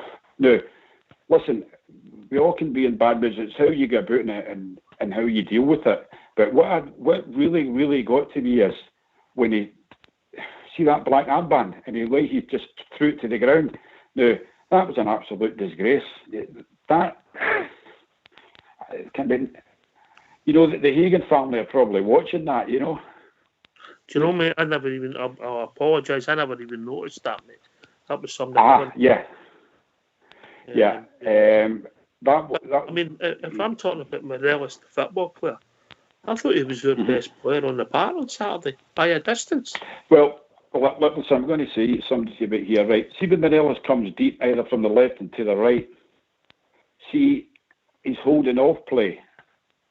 And he does get us a lot of fouls, and he's good at that. That's where I think that's where his best position, that's his strongest position. That's where he really should be playing. Because I'm going to be very honest with you, I don't think Morelos is a great finisher. I think he's not the four, but that's right. He's not composed enough in front of goal. You know, see when he's throwing any 1-on-1s, I can guarantee 9 times out of 10, it's head down there and he hits it right away. There's not that split second where you can maybe chip the keeper or maybe put, when the defender knows when you're going to put a leg out. Morelos will hit it off him 9 times out of 10. A good striker will just pause for a wee second, do a wee chip or do a wee bit of magic. It's just every time he hits it, you know, it hits off the goalkeeper, hits off the defender. And that's quite a lot of times. I know his goal scoring is pretty good, but he does miss quite a lot of kind of reasonably easily good chances. Sounds like Alan McCoy. That was a criticism. No, well, you tell me how many really bad sitters Alan McCoy's missed. Oh, loads, mate. I witnessed. And you tell me how many. You tell me a lot of misses that he missed in cup finals and Celtic games and European games. I remember one day. You tell me one really bad miss that Alan McCoy's made. I remember one day, particularly at Ibrox, where the whole a section of the crowd turned against him in a Scottish Cup tie because he misses. Morelos is still young. He's still very young, in my opinion. You can't compare Ali McCoy with Alfredo Morelos. They're 2 different eras altogether. Oh, well, I mean, you can't say that Ali McCoy's missed this and Alfredo missed that. Do you remember the one McCoy missed in San Siro? Listen, I think Elvis, in my opinion, Alfredo Morelos, the misses that he makes are pretty bad. Pretty bad. And you shouldn't be missing for 8-9 yards on a regular basis. You know, I watch YouTube and all that. Says, right, some of these finishes have been very special and all. I look at the one away up at Aberdeen, you know, no many players could do that. Currently in the bottom corner with the side he's fit outside the box, or some of the flick goals he scored against Hearts or in Europe, or the headers he scored against Feyenoord. You know, I think it's very harsh when Alfredo to say that he's not a good finisher. Aye, mate, I think it's very harsh on Alfredo to say he's not a good finisher. I don't think you put him in goals before Christmas. I would agree with you, Robert. I just don't think he'll get subtle. He's no listen, subtle. see if it's nothing each in a big game and he gets through in a 1-on-1. I'm reckoning that he's not going to score. That's the way it is, because every time he gets through on goal, you know, he's not going to score in a 1-on-1. He's pretty bad in 1-on-1s, you know. So it's composure. It's his composure, isn't it, mate? That's it's right. Composure you're talking about. You know, in my opinion, Alfredo Morelos is still a young player, mate, and I think if he can add that to his game, which in age terms, that comes with experience, mate. It's like McCoy's got better with, you know, as he got older. You know, finishing. He's a very instinctive striker, in my opinion, Alfredo Morelos. I'm going to touch on that goal I just mentioned a minute ago in Rapid Vienna. You talk about big games. You know, he scored, you know, 14 goals in Europe last year, mate. You know, and some of them goals are absolutely fantastic. I get what you mean. I do agree with you. Sometimes he's not the most composed finisher, but that could come with age, mate. But unfortunately, it looks like he's going to be on his way to our club, in my opinion. And me maybe not get to see that, but I don't doubt his striking ability. But I do agree that he's not the most composed finisher, mate. No, certainly not. No for me. Because see, if you think back years ago when the type of striker that we had. Now, I'm going to tell you one particular striker, a guy called Daniel Kuzan. Do you remember him? Mm-hmm. Right, Jelavic, Prezzo. Mm-hmm. Yeah. All these type of players. Even the way we back. I don't think they've got the goal. McCoy, I don't think any of the first three you mentioned have got the ratio of goals per game that Morelos has got. No. Yeah, but see, the thing is, you can score maybe 4 or 5 goals against Falkirk, against the Dundees, against the Commands, against the Motherwells. But see, like the good big strikers and all that, they can score at crucial times and at vital times in games, you know, in cup semi-finals, and might not score maybe 29 goals, but they score these big goals in big games, and when it really matters. Mark Gately being a classic example of that. He scored big in these big games, and that's how you remember Mark Gately, Alan McCoy's, stuff like that, Jelavic and all that. They scored when it really mattered in these big games, and that's what kind of stands out, because you do remember Van Vossen had that horrendous miss against Celtic, and that was him, end of his career. That one scored the goal, mate, in the Europa League. What's that? A big goal. He scored the goal that took us into the Europa League. And look how well we've done in that. And look at the amount of goals. I mean, he was Europa League's, I think, joint top goal scorer. Remember Porto, Rudy, as well. He destroyed Porto. Destroyed them. I'm sorry, mate. I can't agree with you at all. I think a boy who ends up the Europa League top goal scorer and bangs in 29 goals in the first half of last season. If you look at his goals to game ratio and the time that he's been here, I don't know how you can have a go at him. I really don't, mate. I'm sorry, I can't. I'm not really having a go at him. I'm just saying that everybody's got him. No, everybody, but there's a small percent there that's saying, you know, he's a 20 million, he's a 30 million player. In my opinion, he's not, because I've seen the best strikers at Rangers. So what do you think he's worth then, mate? What's your opinion? What I think he's worth? Yeah. I think if the Rangers get 15 to 18 million. Well, that's no bad then. I mean, you're only a couple of million off a two. You don't fall out about a couple of million over here. Not 30 million that some people think, you know? Yeah, well, I mean... No, I mean, I said earlier on, mate, I said 18 to 20 million. If we were getting that for Alfredo, considering the circumstances just now, you know, football just sort of getting back in this country, and after what's happened the last 3 to 4 months, you know, if we could get anywhere like anything like 18 to 20 million, we've won a watch there. We paid 1.1 million to bring him off of Finland. I think if we could get anything like that, 18 to 20 million, you've won an absolute watch, in my opinion. Is Alfredo worth 100%? 30, 40 million? No, of course he's not. That's just daft, anybody that says that. You know? All right, let's move on with the subject there. We talked about the club development. Kenny came in with a point there, JFK, about the sponsorship deals that have broken the last couple of days. The whole brand seems to be taking off. Stardog, you for it, mate? I'm certainly not against it, Oxford. You know, to me, I've seen a lot of negativity as well today. You know, everybody's entitled to their opinions, mate, but to me, anybody that's willing to sponsor Rangers and put money into Rangers to help us put more quality into the team, more quality into the training facilities, the youth academy, anything, mate, the women's team, you know, all counts at the end of the day. So I'm definitely for it, mate, 100%. I don't think you can go wrong with Oxford, you know what I mean? It's another sponsor, mate. It's more money coming into the club. It's not something you can really go wrong with, is it? No, I don't see it's a big deal. It's no some person I'm upset about, but people, as you rightly said, are entitled to their opinion. If you look at the... Sorry, mate. Sorry, on you go. Stardog. Finish your point. I was just going to say, you know, if you look at like the Napoli strip and things like that, you know, some of these strips are absolutely covered in sponsors, mate, and I still think they're nice strips to look at, so it wouldn't personally bother me, mate. I wouldn't lose any sleep at it or be enraged by it. Definitely no. Bridgman.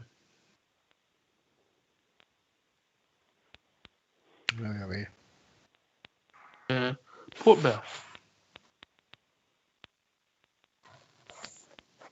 Oh, third strike in the route. Can't get the staff here tonight, man. We all want top players at the club, don't we? Or the top players that we can get, the best we can get. The only one way that's going to happen, Ox, sponsorship. It's as simple as that. The more finance that's brought into the club, the better players we see in the park. Or at least that's how it should work. I don't have any complaints. I certainly don't want to see a Rangers jersey that looks like a jigsaw puzzle, you know what I mean? But on the other hand, I understand. I think James Bisgrove has done a really good job since he came in. He certainly seems to be earning his salary. That's good with me, mate. You know, and if this is another way of earning a bit of money by sticking a sponsor on the back of the jersey, that's fine. I'm sure there'll be if you want to go and buy the jersey.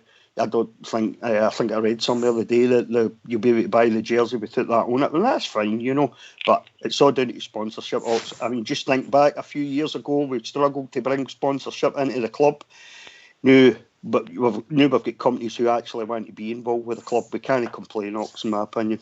And these are big companies. I'll go to Kenny with that, and then Gareth, and we'll be joined by Andy for Leeds.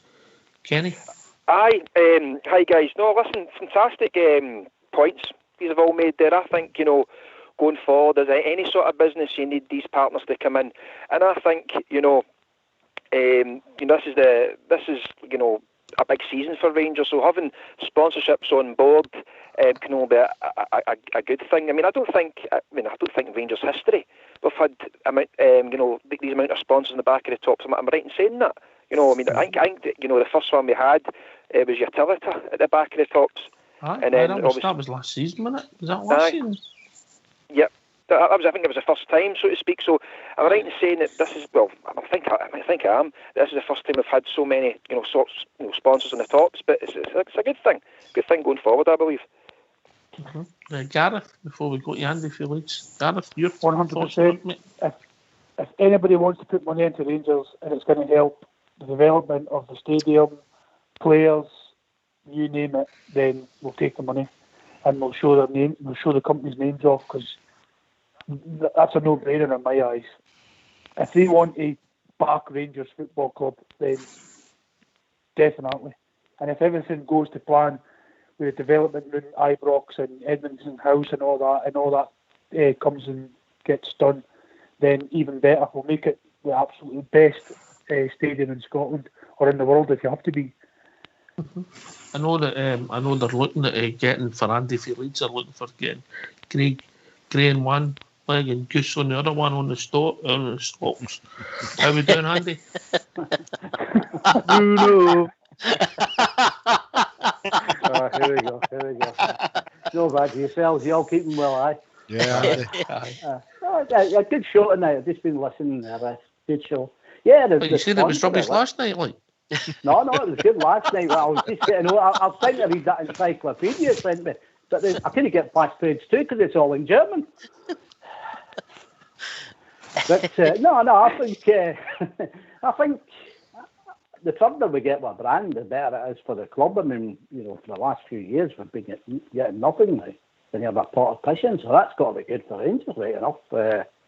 Yeah, I mean, I wouldn't like him say him overloading it, like, but when you look at it, it's not like you say overloading it. Am I right in thinking it's just the player strips and not the strips you buy yourself? Man. Well, I can live with that. I've got no problem as long as we get the money and get the right, put the money in for the players on the pack, and we go forward. I can't see where there's a problem there. Can you? Yeah, I think it'll be all right. All right. It seems to be received well in general. I'm actually quite surprised. I thought it might be something that some people might have been touchy about, Port Bear. Aye, well, as I say today, Oxford Day, I was obviously looking at social media today, and there is, I think, obviously some of your purist fans, are saying that they like traditional, maybe it's the older generation, I don't know, like myself, you know what I mean? So, I just think that they want to see the royal blue, don't they? Don't want to see it all covered up with sponsorships, but I just think, mate, Rangers are back on the map on a world stage again, on that world level. They're 2 great European runs last year and the year before. They're back on the map, Ox. There's big companies now want to pump money to Rangers. They're all of a sudden, we know how big an institution your club is. We know how massive they are throughout the world. So these investors, sponsorships, however you want to call it, they're going, look, it's sensible, Ox, isn't it? It's common sense. Put your money where your mouth is. Add it to, that global institution that is Rangers, and you'll be. Your sponsorships are going around the world. So to me, it's common sense on the business side. Great work with James Busgrove, and as long as they keep the coffers full at Ibrox, mate, we'll all back everything at Sam's at Ibrox. It's only positive news, Oxford. The club continues month to month to go from strength to strength, in my opinion. Yeah. I mean, you go back a year, 2, 3, 4, 5, 6, 7, mate. We're only making any money half the strips. We've got a right good deal. The shop was like a weight round my neck and an eyesore when people turned up for match days. People when they use it, and it was full of tat. All these things have improved. I'm not going to say overnight, Kenny, but it's been a long journey. But they have improved, and it's going to make the match day experience better. Yep, no, totally. Here's a big elephant in the room. Would we take a right load of cash to become the Orange Stadium? Aye. I would. I would. Just asking, or would we take a lot of cash to become the Sky Stadium? I don't know. JFK. Ibrox is Ibrox, man.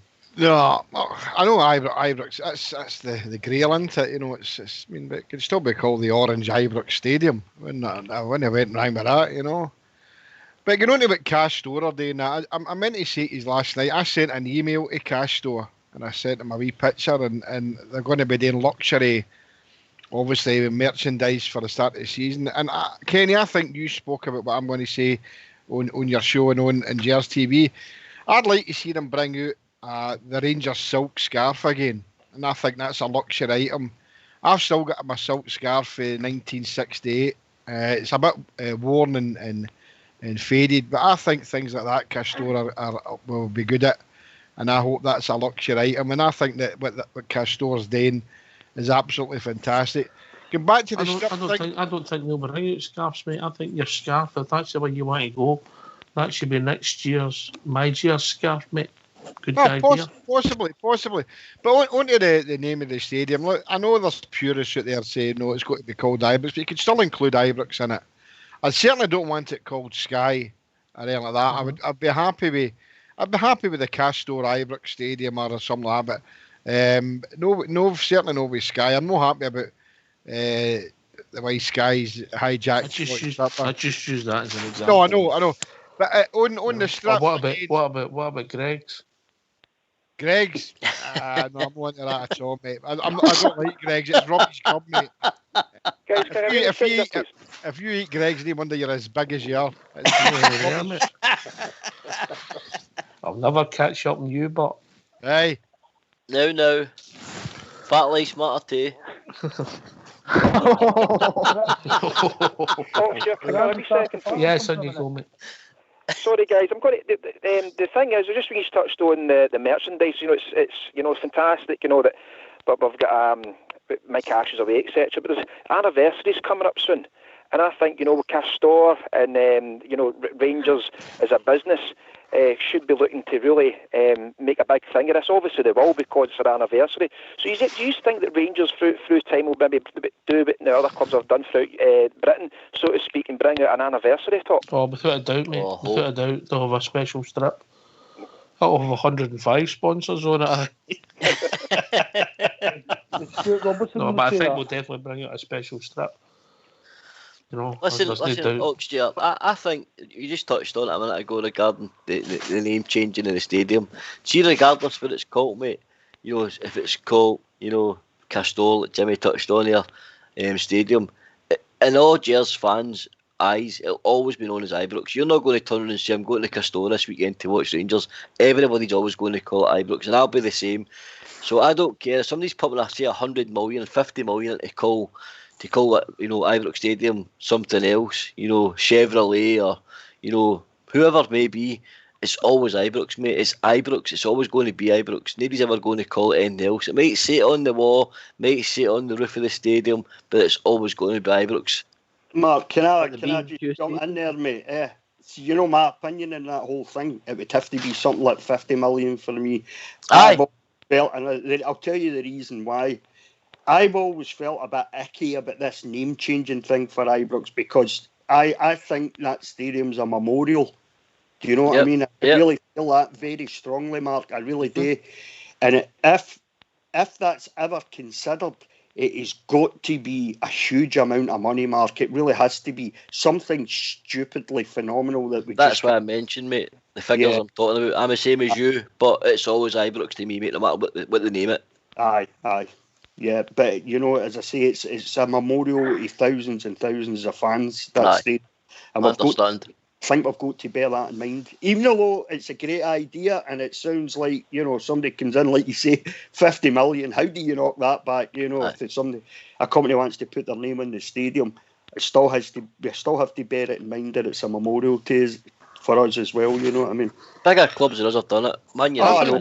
I think the Greg one's got miles, mate. Because obviously you better buy it off time. You know what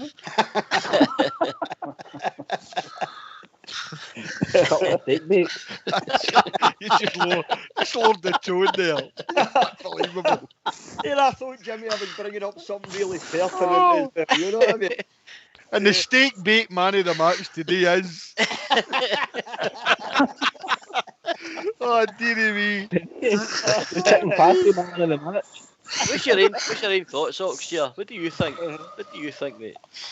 If you asked me maybe 10 years ago, I would have said there was enough money, but what we've been through, and you become more realistic about what you're trying to achieve and how you get there. It would be something that we'd be interested in if it was something that was going to take us to the next level. Aye. Not just to bring in 2 or 3 players and watch it disappear. Something that was going to take us to the next level. I suppose everything's got a price, but I wouldn't want to do it flippantly. It need to be done properly. And I know with the joke there, but I would say it was a joke, but it would need to be the right brand, done properly, and it would need to have the dignity of the stadium. And look at the unique history of the place, Is the training ground still up for, renaming Oxyar? Is that still? I'm not really sure if it's still called the Hummel or what's going on with that now. But that's all that's going. So is that available? Is that available for Aye, I would imagine that's still there, mate. It should be called the Founding Fathers. It should be called Founding Fathers. I don't know if I like the sound of that. Oh, Founding Fathers.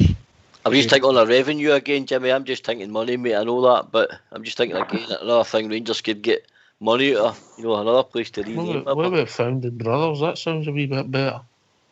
Yeah. I like that. That's better, definitely.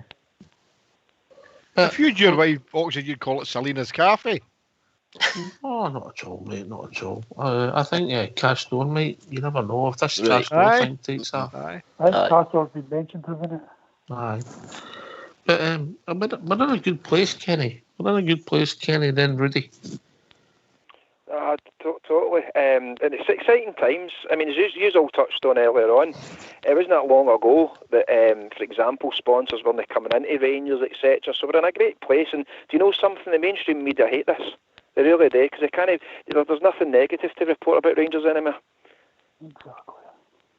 That's a good point. I do think that man in the match state week's got a bit of running, Jimmy.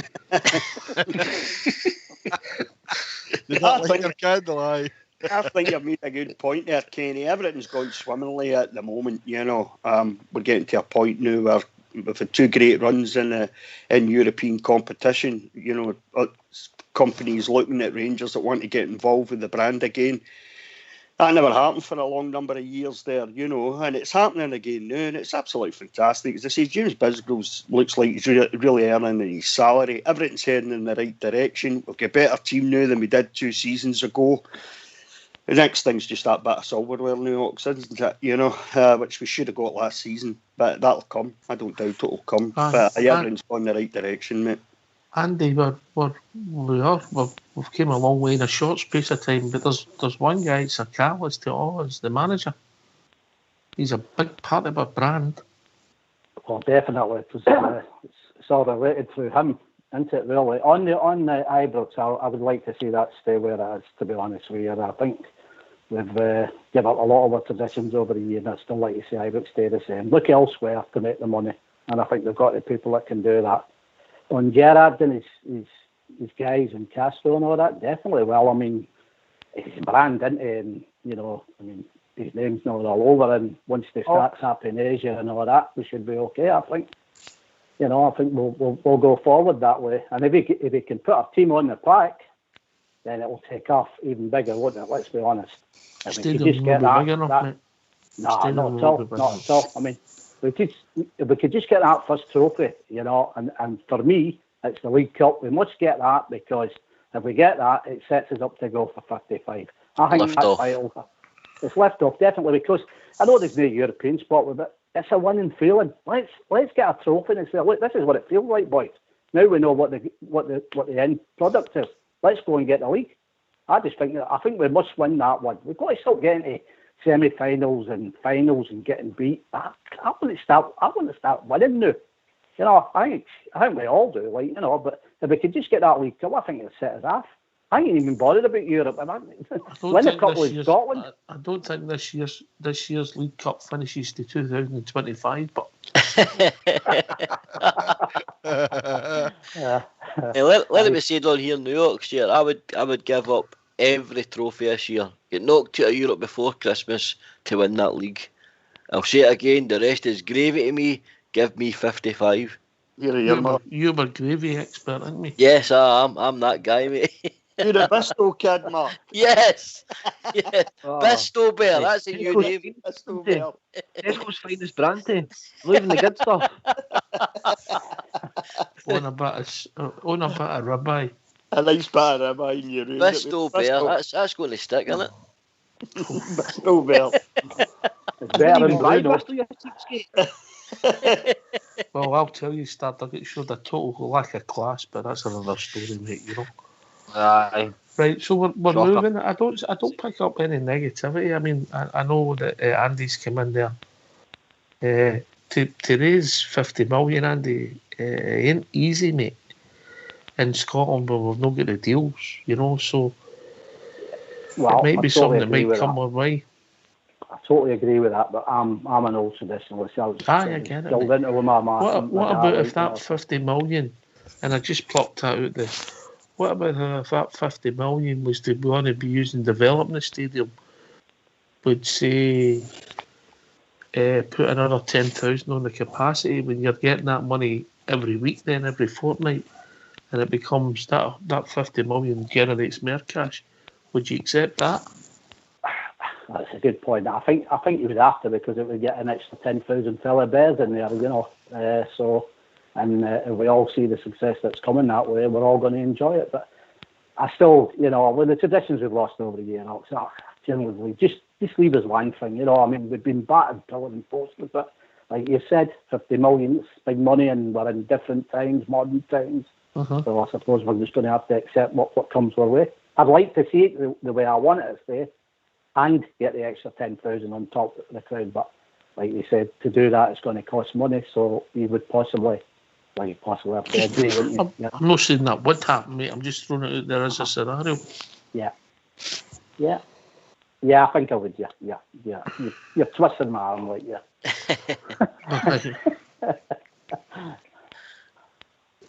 What about the Grey Goose Stadium? Could you handle that? Nah, listen, it's Ibrox Stadium for me. Unless it what about change, mate?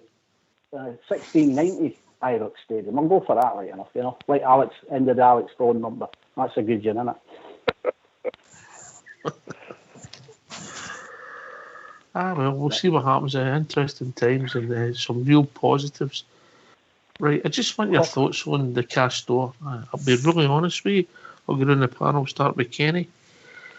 And with the Castore, it looks a good match so far. What's your thinking, mate? Do you know something? I was going to touch on that as well. See, when we first heard of the deal, most of us were like, I've never heard of the brand before, etc. But no, it's exciting times. Two young guys for Liverpool has got the company, and I don't know if maybe Steven Gerrard's had a wee bit of input in that as well. But no, listen, but we sold out of the strips, and that was the first 36 hours, etc. So, and that was the first batch. I think it's a great deal for Rangers going forward. I really do. As I've always said as well, a lot of people say, why is it no Adidas? Why is it no Nike? Listen, Rangers fans have never followed it, never copied any other club. We're the first club in the country to bring in smart cards, etc. First club to have the screens, all that kind of stuff. So we're a different club. We don't need to go with the sheep, and I think it's a great deal. All right, mate. All right, I like it. Gareth?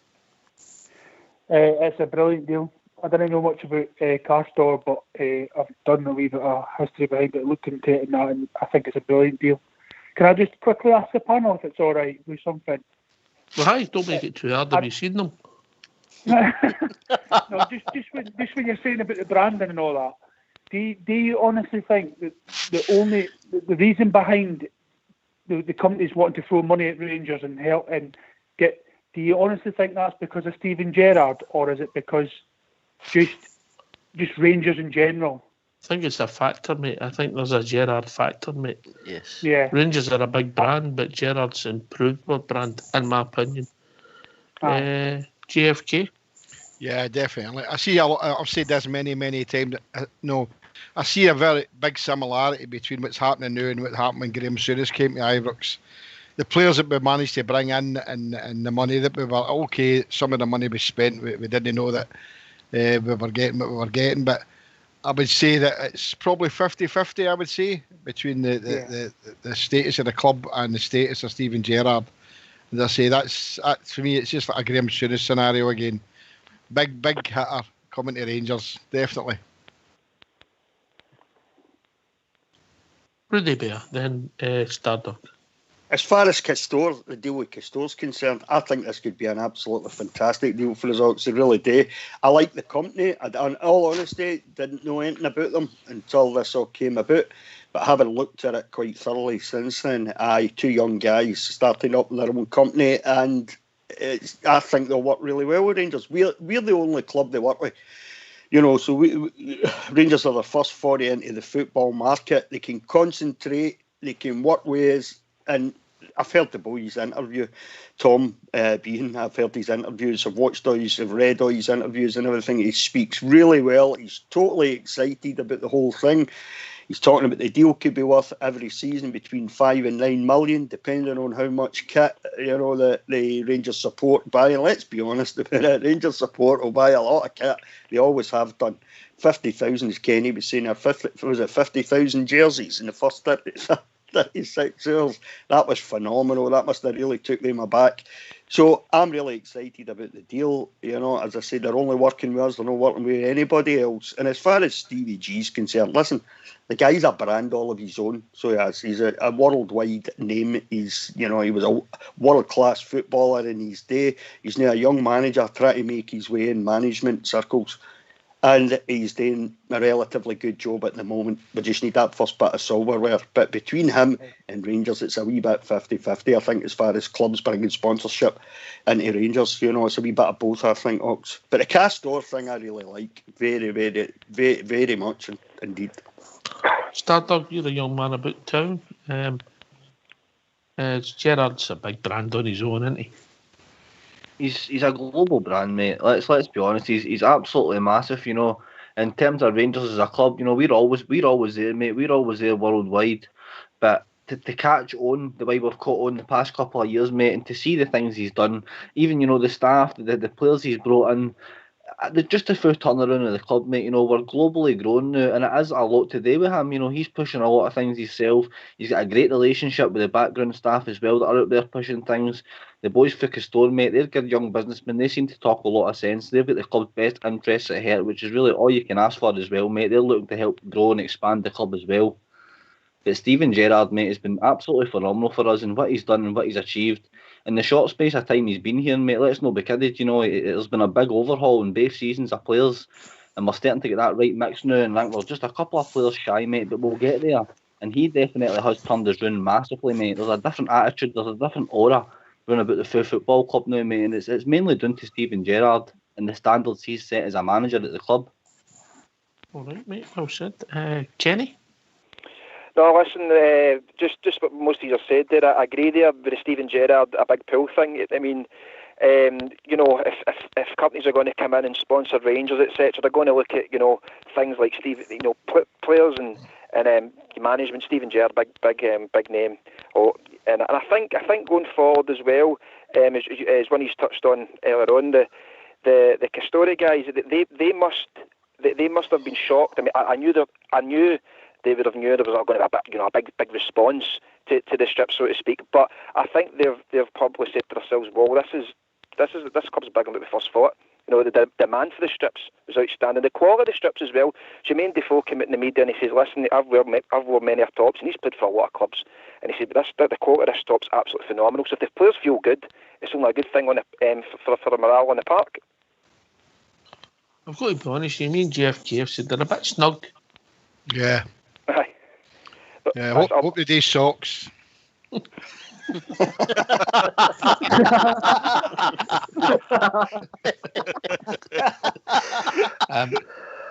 You're right, Kenny. I mean, that's if you think back, we've not had always the greatest. I remember the Diadora one. I didn't like, you know, but we tried a deal and we've tried various things, and been back to the fact that Murray Boat Admiral, as it was at the time, we have tried things.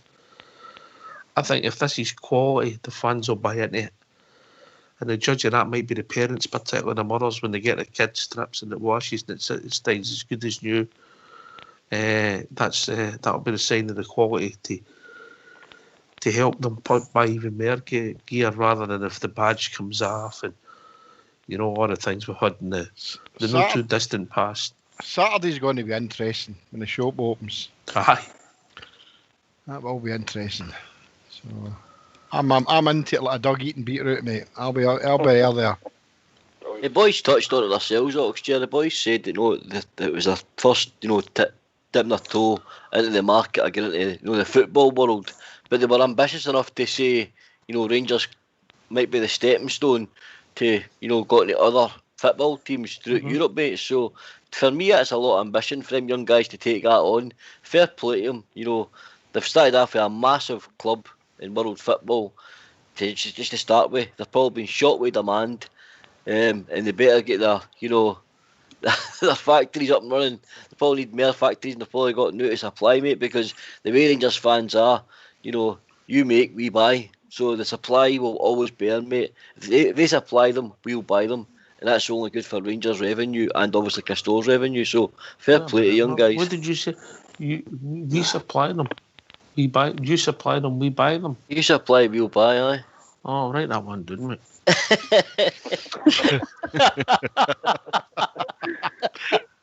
Do you know what's a big thing for New York's with Castore? They look after their factories. What, your jersey? No, they look after the factories. They've got factories in Portugal where people are properly paid and looked after properly. There's none of this slave wage stuff in the Far East and the Middle East. So that's a big thing for New York. You know, we spoke about our history as far as the unions and labour and all that stuff's concerned. That's a big thing for me, that they actually employ people, they pay people properly, they look after them properly, which is more than can be said for some big companies, mate. Let's put it that way.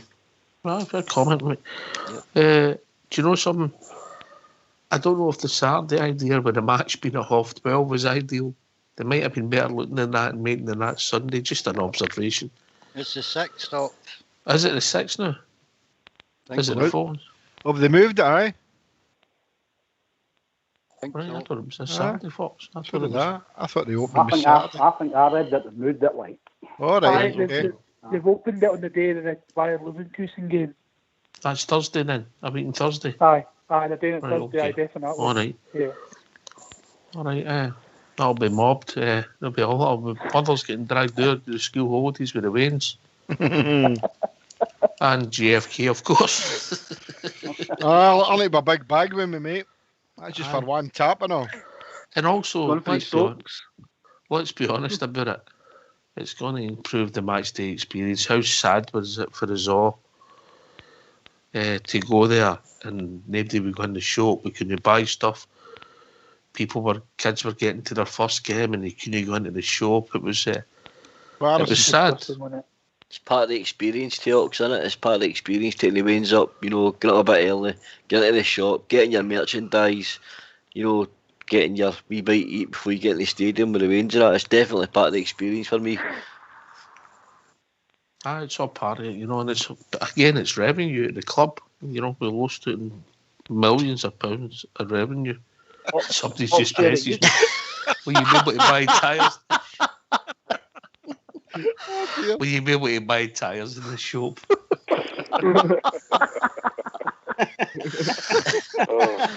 Oh, Fox is on fire. Who was coming in there? Was that you, Stardog? I was just going to say, mate, it used to be part of the old days out when we used to get trailed up that neck of the woods and shopping trips. My dad would never have a league, Glasgow City Centre, without going to Ibrox, and we'd always go into the shop, mate. 9 times out of 10, he'd always come out there with something, mate. So it's not even just the match day experience, mate. It's just the fact that I've gone there and been able to go in the shop and look at all the merchandise and just put money into the club, mate, and knowing that it's gone back to the club, you know. I've been up there a couple of times with Connor, and I've never been able to take him into the shop, no, because I wouldn't date, mate. So it'll be a breath of fresh air to see everybody rushing into the shop and buying everything. It'll be brilliant to see. Gareth, it's all part of going to the game. I know you're a bit far away, but going to Ibrox, it's something that was took away from us for maybe the last 6 or 7 years. Definitely, yeah. I think what Rangers are doing for like the shop being open, the fan zone, the whole experience beforehand, get there and do all that and join in with the crowd, the atmosphere, and then get into the match and watch the game and get a result and everything. It's just the whole thing is absolutely amazing, and that's the way it should be. Like you're hitting it on there when you can't go into the shop and that. I've been up a couple of times and it's the old stock in there. It was like all the wee souvenir stuff and all the old tops and everything, and it just looked absolutely run down. It was just a disgrace, I thought, and I just thought, well, it's not even part of the experience. You just walk past it and you're just walking about Ibrox thinking, what am I doing? Why am I here that early or whatever? And now it's got a completely different now. I think we'll be surprised. I think when we turn up, it'll be a 21st century looking shop, Kenny, yeah? Totally, and I was going to come in and say something about that as well. No, it frustrated me when it was obviously Mike Ashley and all his stuff was in there. It was the fact we couldn't go in first and foremost, right? But I was slightly embarrassed when we used to get visitors coming from other countries, and they didn't really know the situation with Rangers and Mike Ashley, and they thought that was our megastar. You know. So going forward now, I think it's great, and as you touched on, I think it'll be, they're spending a lot of money, so it's going to be interesting to see what it looks like. It's going to be branded different, a lot more variety as well. So it's exciting times. I'm looking forward to going in there and spending all my money that I've saved up during lockdown. Oh well, that's another couple of million into the club then. I wish. We are saying the state of the art shop, Oxshire. I mean, many here can remember the shop at the corner of Copeland Road where the bookies is now. Aye, the wee shop, the first shop. The first shop. Come on, let's be honest about it. The first Rangers shop I can remember was a wee glass window in front of the old club. Aye. I remember that one. And then we had one in Partick at the corner of Crawford, Milton Street. Aye. Aye. So, I'm looking forward to it opening. So we're positive, guys, for the season ahead. The whole club's positive, mate. Well, obviously you will go to the Morelos story, but you're going to get this you're going to have to live with this. The more success we've got, you're going to get that. Aye, both players. Yep. Aye. Yep. I agree with you, mate. I definitely agree with you. It might be a negative for us if you're a big Alfie fan, but it's a positive for the club. Come on, let's be honest about it. When Gerrard walked in the door, what assets did we have? Nothing. Nothing. Who did we have? Tav. Morelos was there, but he was raw. He's really improved. Who else did we have? Come on, start talking. Nobody. Colin? Was he being seen as an asset at the time?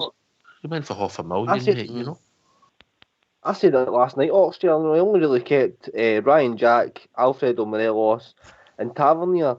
But I said, I listened to a show, mate. It was on for a couple of years ago, and I'm not naming what show it was, but it was on for a couple of years ago, mate. And it was before Gerrard came in, and you were talking about, what's he going to do, and we're 6 or 7 players short. And they ended up bringing in about 30 players, and we're there now, mate. And the overhauls were absolutely fantastic, mate. And the standards and the quality of player we've been bringing in as well. It's been absolutely day and night, Oxford. I mean, I listened to you naming off some of the players within the team for a couple of years ago, and from start to finish, mate, they were absolutely ranked rotten, and you laughed at some of them when you heard them, like Russell Martins and players like that, and these were never going to be guys that cut it with us, mate. And Gerrard came in and he just wiped that away straight away, and the standards just improved, mate. We over-exceeded our expectations the first year in Europe, but by the second year, mate, we're up there, mate, fighting with the best of teams, and we're getting results, and we're getting through past the qualifiers and things like that, past the group stages. It's a constant improvement, mate. We're there. We just need a level of consistency now. That's all we need. We need the consistency because we've got the players. We just need the consistency. Gareth? Yep. Put a lot of assets on the park. Sorry, say it again. We've got a lot of assets on the park that we've never had when Gerrard walked in the door. Exactly. We've got we've got a lot better team now. Obviously, Gerrard's changed that, and he's brought in some really good players. Just another thing as well on what was I going to say then? On the shop, they're actually putting the shop back into Glasgow Airport as well, so that's got to bring in some revenue. Aye, it's your city, mate. Never forget. Exactly. Aye, but assets in the park is absolutely amazing. We're going the right way for a change, and that's the main thing for me. Really bear. Aye, it's all heading in the right direction, and for me, since Stevie Gerrard came in, Stardog's talking about the turnaround in players, when you think back maybe 3, 4, 5 years ago, and you look at, and you're standing there at Ibrox and you're looking at some of the players, the Blacks and the Nicky Laws and guys like that, and these are guys that would never have seen a Rangers jersey in a million years, never mind being standing in the shop. These are guys that would never even, would never have been in the dressing room, never mind standing out there in the park playing, or running about that park playing for us.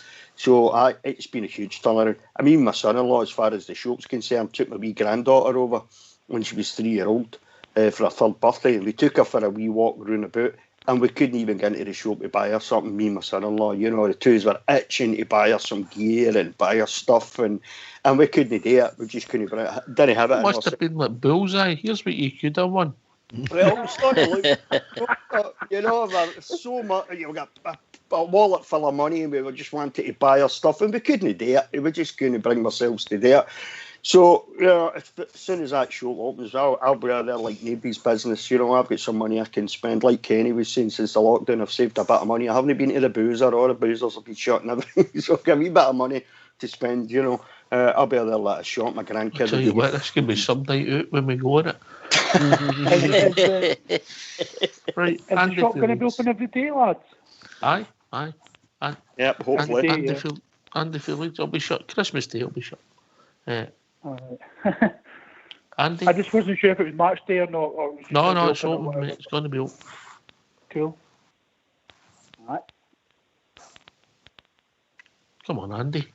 What are you asking? Well, keep up. Just about just where we're going. Yeah. What do you? Yeah. Well, we've got. What's Bruno up to? Oh, I was looking for him last night, but I couldn't find him. What do you call it? No, we've got the players that can play, right? But it's the mentality, isn't it? Can we get the right mentality to see it through? Not get up to Christmas, but take it beyond Christmas. Can we turn good players into winners? That's what you're saying, isn't it? That's what I'm saying, yeah. Aye. Yeah. And if we can do that, we won't be far away, will we? Last word of the night to Kenny. Kenny, thanks for joining us, mate. Do you know something, mate? I've fully enjoyed first time being on your shows. It's absolutely fantastic. I've always listened in, but I've never called in. You've got a great setup here, and it's always good talking points. Honestly, guys, you do a fantastic job, and thanks for having me. Honestly, it's excellent.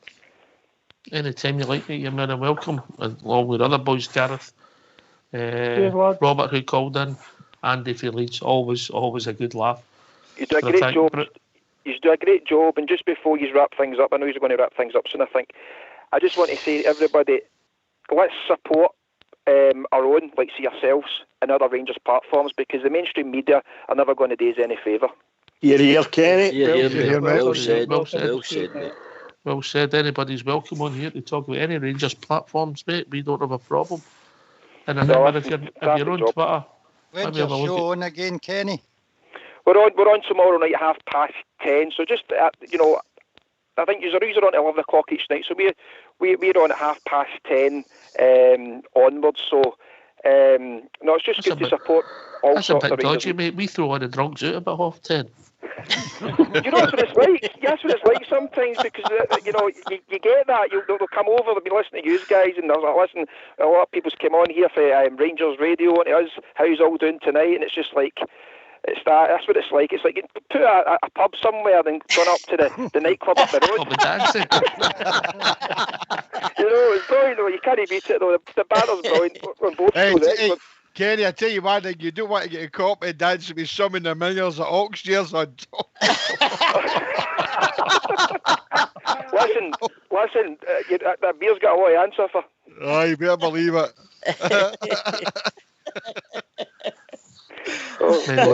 Maybe a true word said in jest. I know. Listen, can I thank everybody for joining us? Yourself, Kenny, Gareth, of course, Andy, Robert, who phoned in earlier on. Can I thank Bridgeman, who's left us now? He's recuperating. He'll be back to form shortly. Fox and Old School Blue for doing the technicals, of course.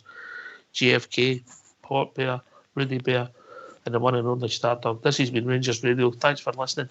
We'll be back tomorrow night between 9 and 11, talking about all things Rangers. Take it away, Old School Blue.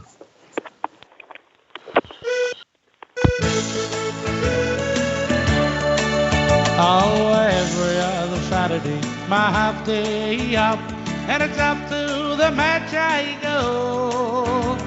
Happily we wander down the Copeland Road, me and my wee pal Joe. Oh, we love to see the lassies with the blue scarves on. We love to hear the boys all roar. But I don't have to tell you the best of all. We love to see the Rangers score. Whoa, me, oh, me, oh, me, oh, mine. Oh, how we love to hear the cry. We love to see the lassies with the blue scarves on. We love to hear the boys all roar. But I don't have to tell you the best of all. we'll love to see the Rangers score. Oh, we won the Scottish League about 1,000 times. The League Cup is simple too. We gave some exhibitions in the Scottish Cup. We gave a Wembley Wizard too. And when the Glasgow Rangers win the European Cup, like the one they had before, we'll rally round an Ibrox 100,000 strong. We'll give the boys an Ibrox roar.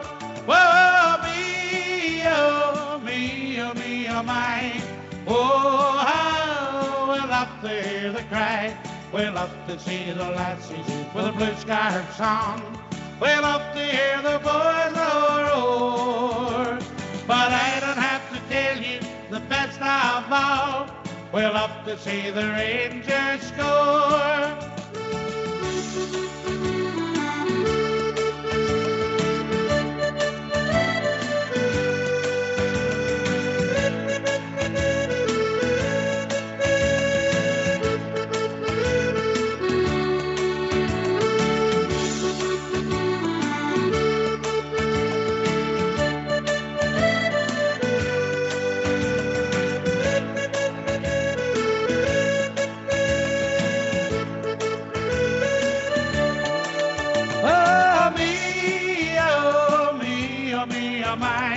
Oh, how we'll love to hear the cry. We'll love to see the lassies with the blue scarves on. We'll love to hear the boys roar. But I don't have to tell you the best of all. We'll love to see the Rangers score. Whoa, me, oh, me, oh, me, oh, my. Oh, how we'll love to hear the cry. We'll up to see the lassies with the blue scarves on. We'll up to hear the boys roar. But I don't have to tell you the best of all. We'll up to see the Rangers score.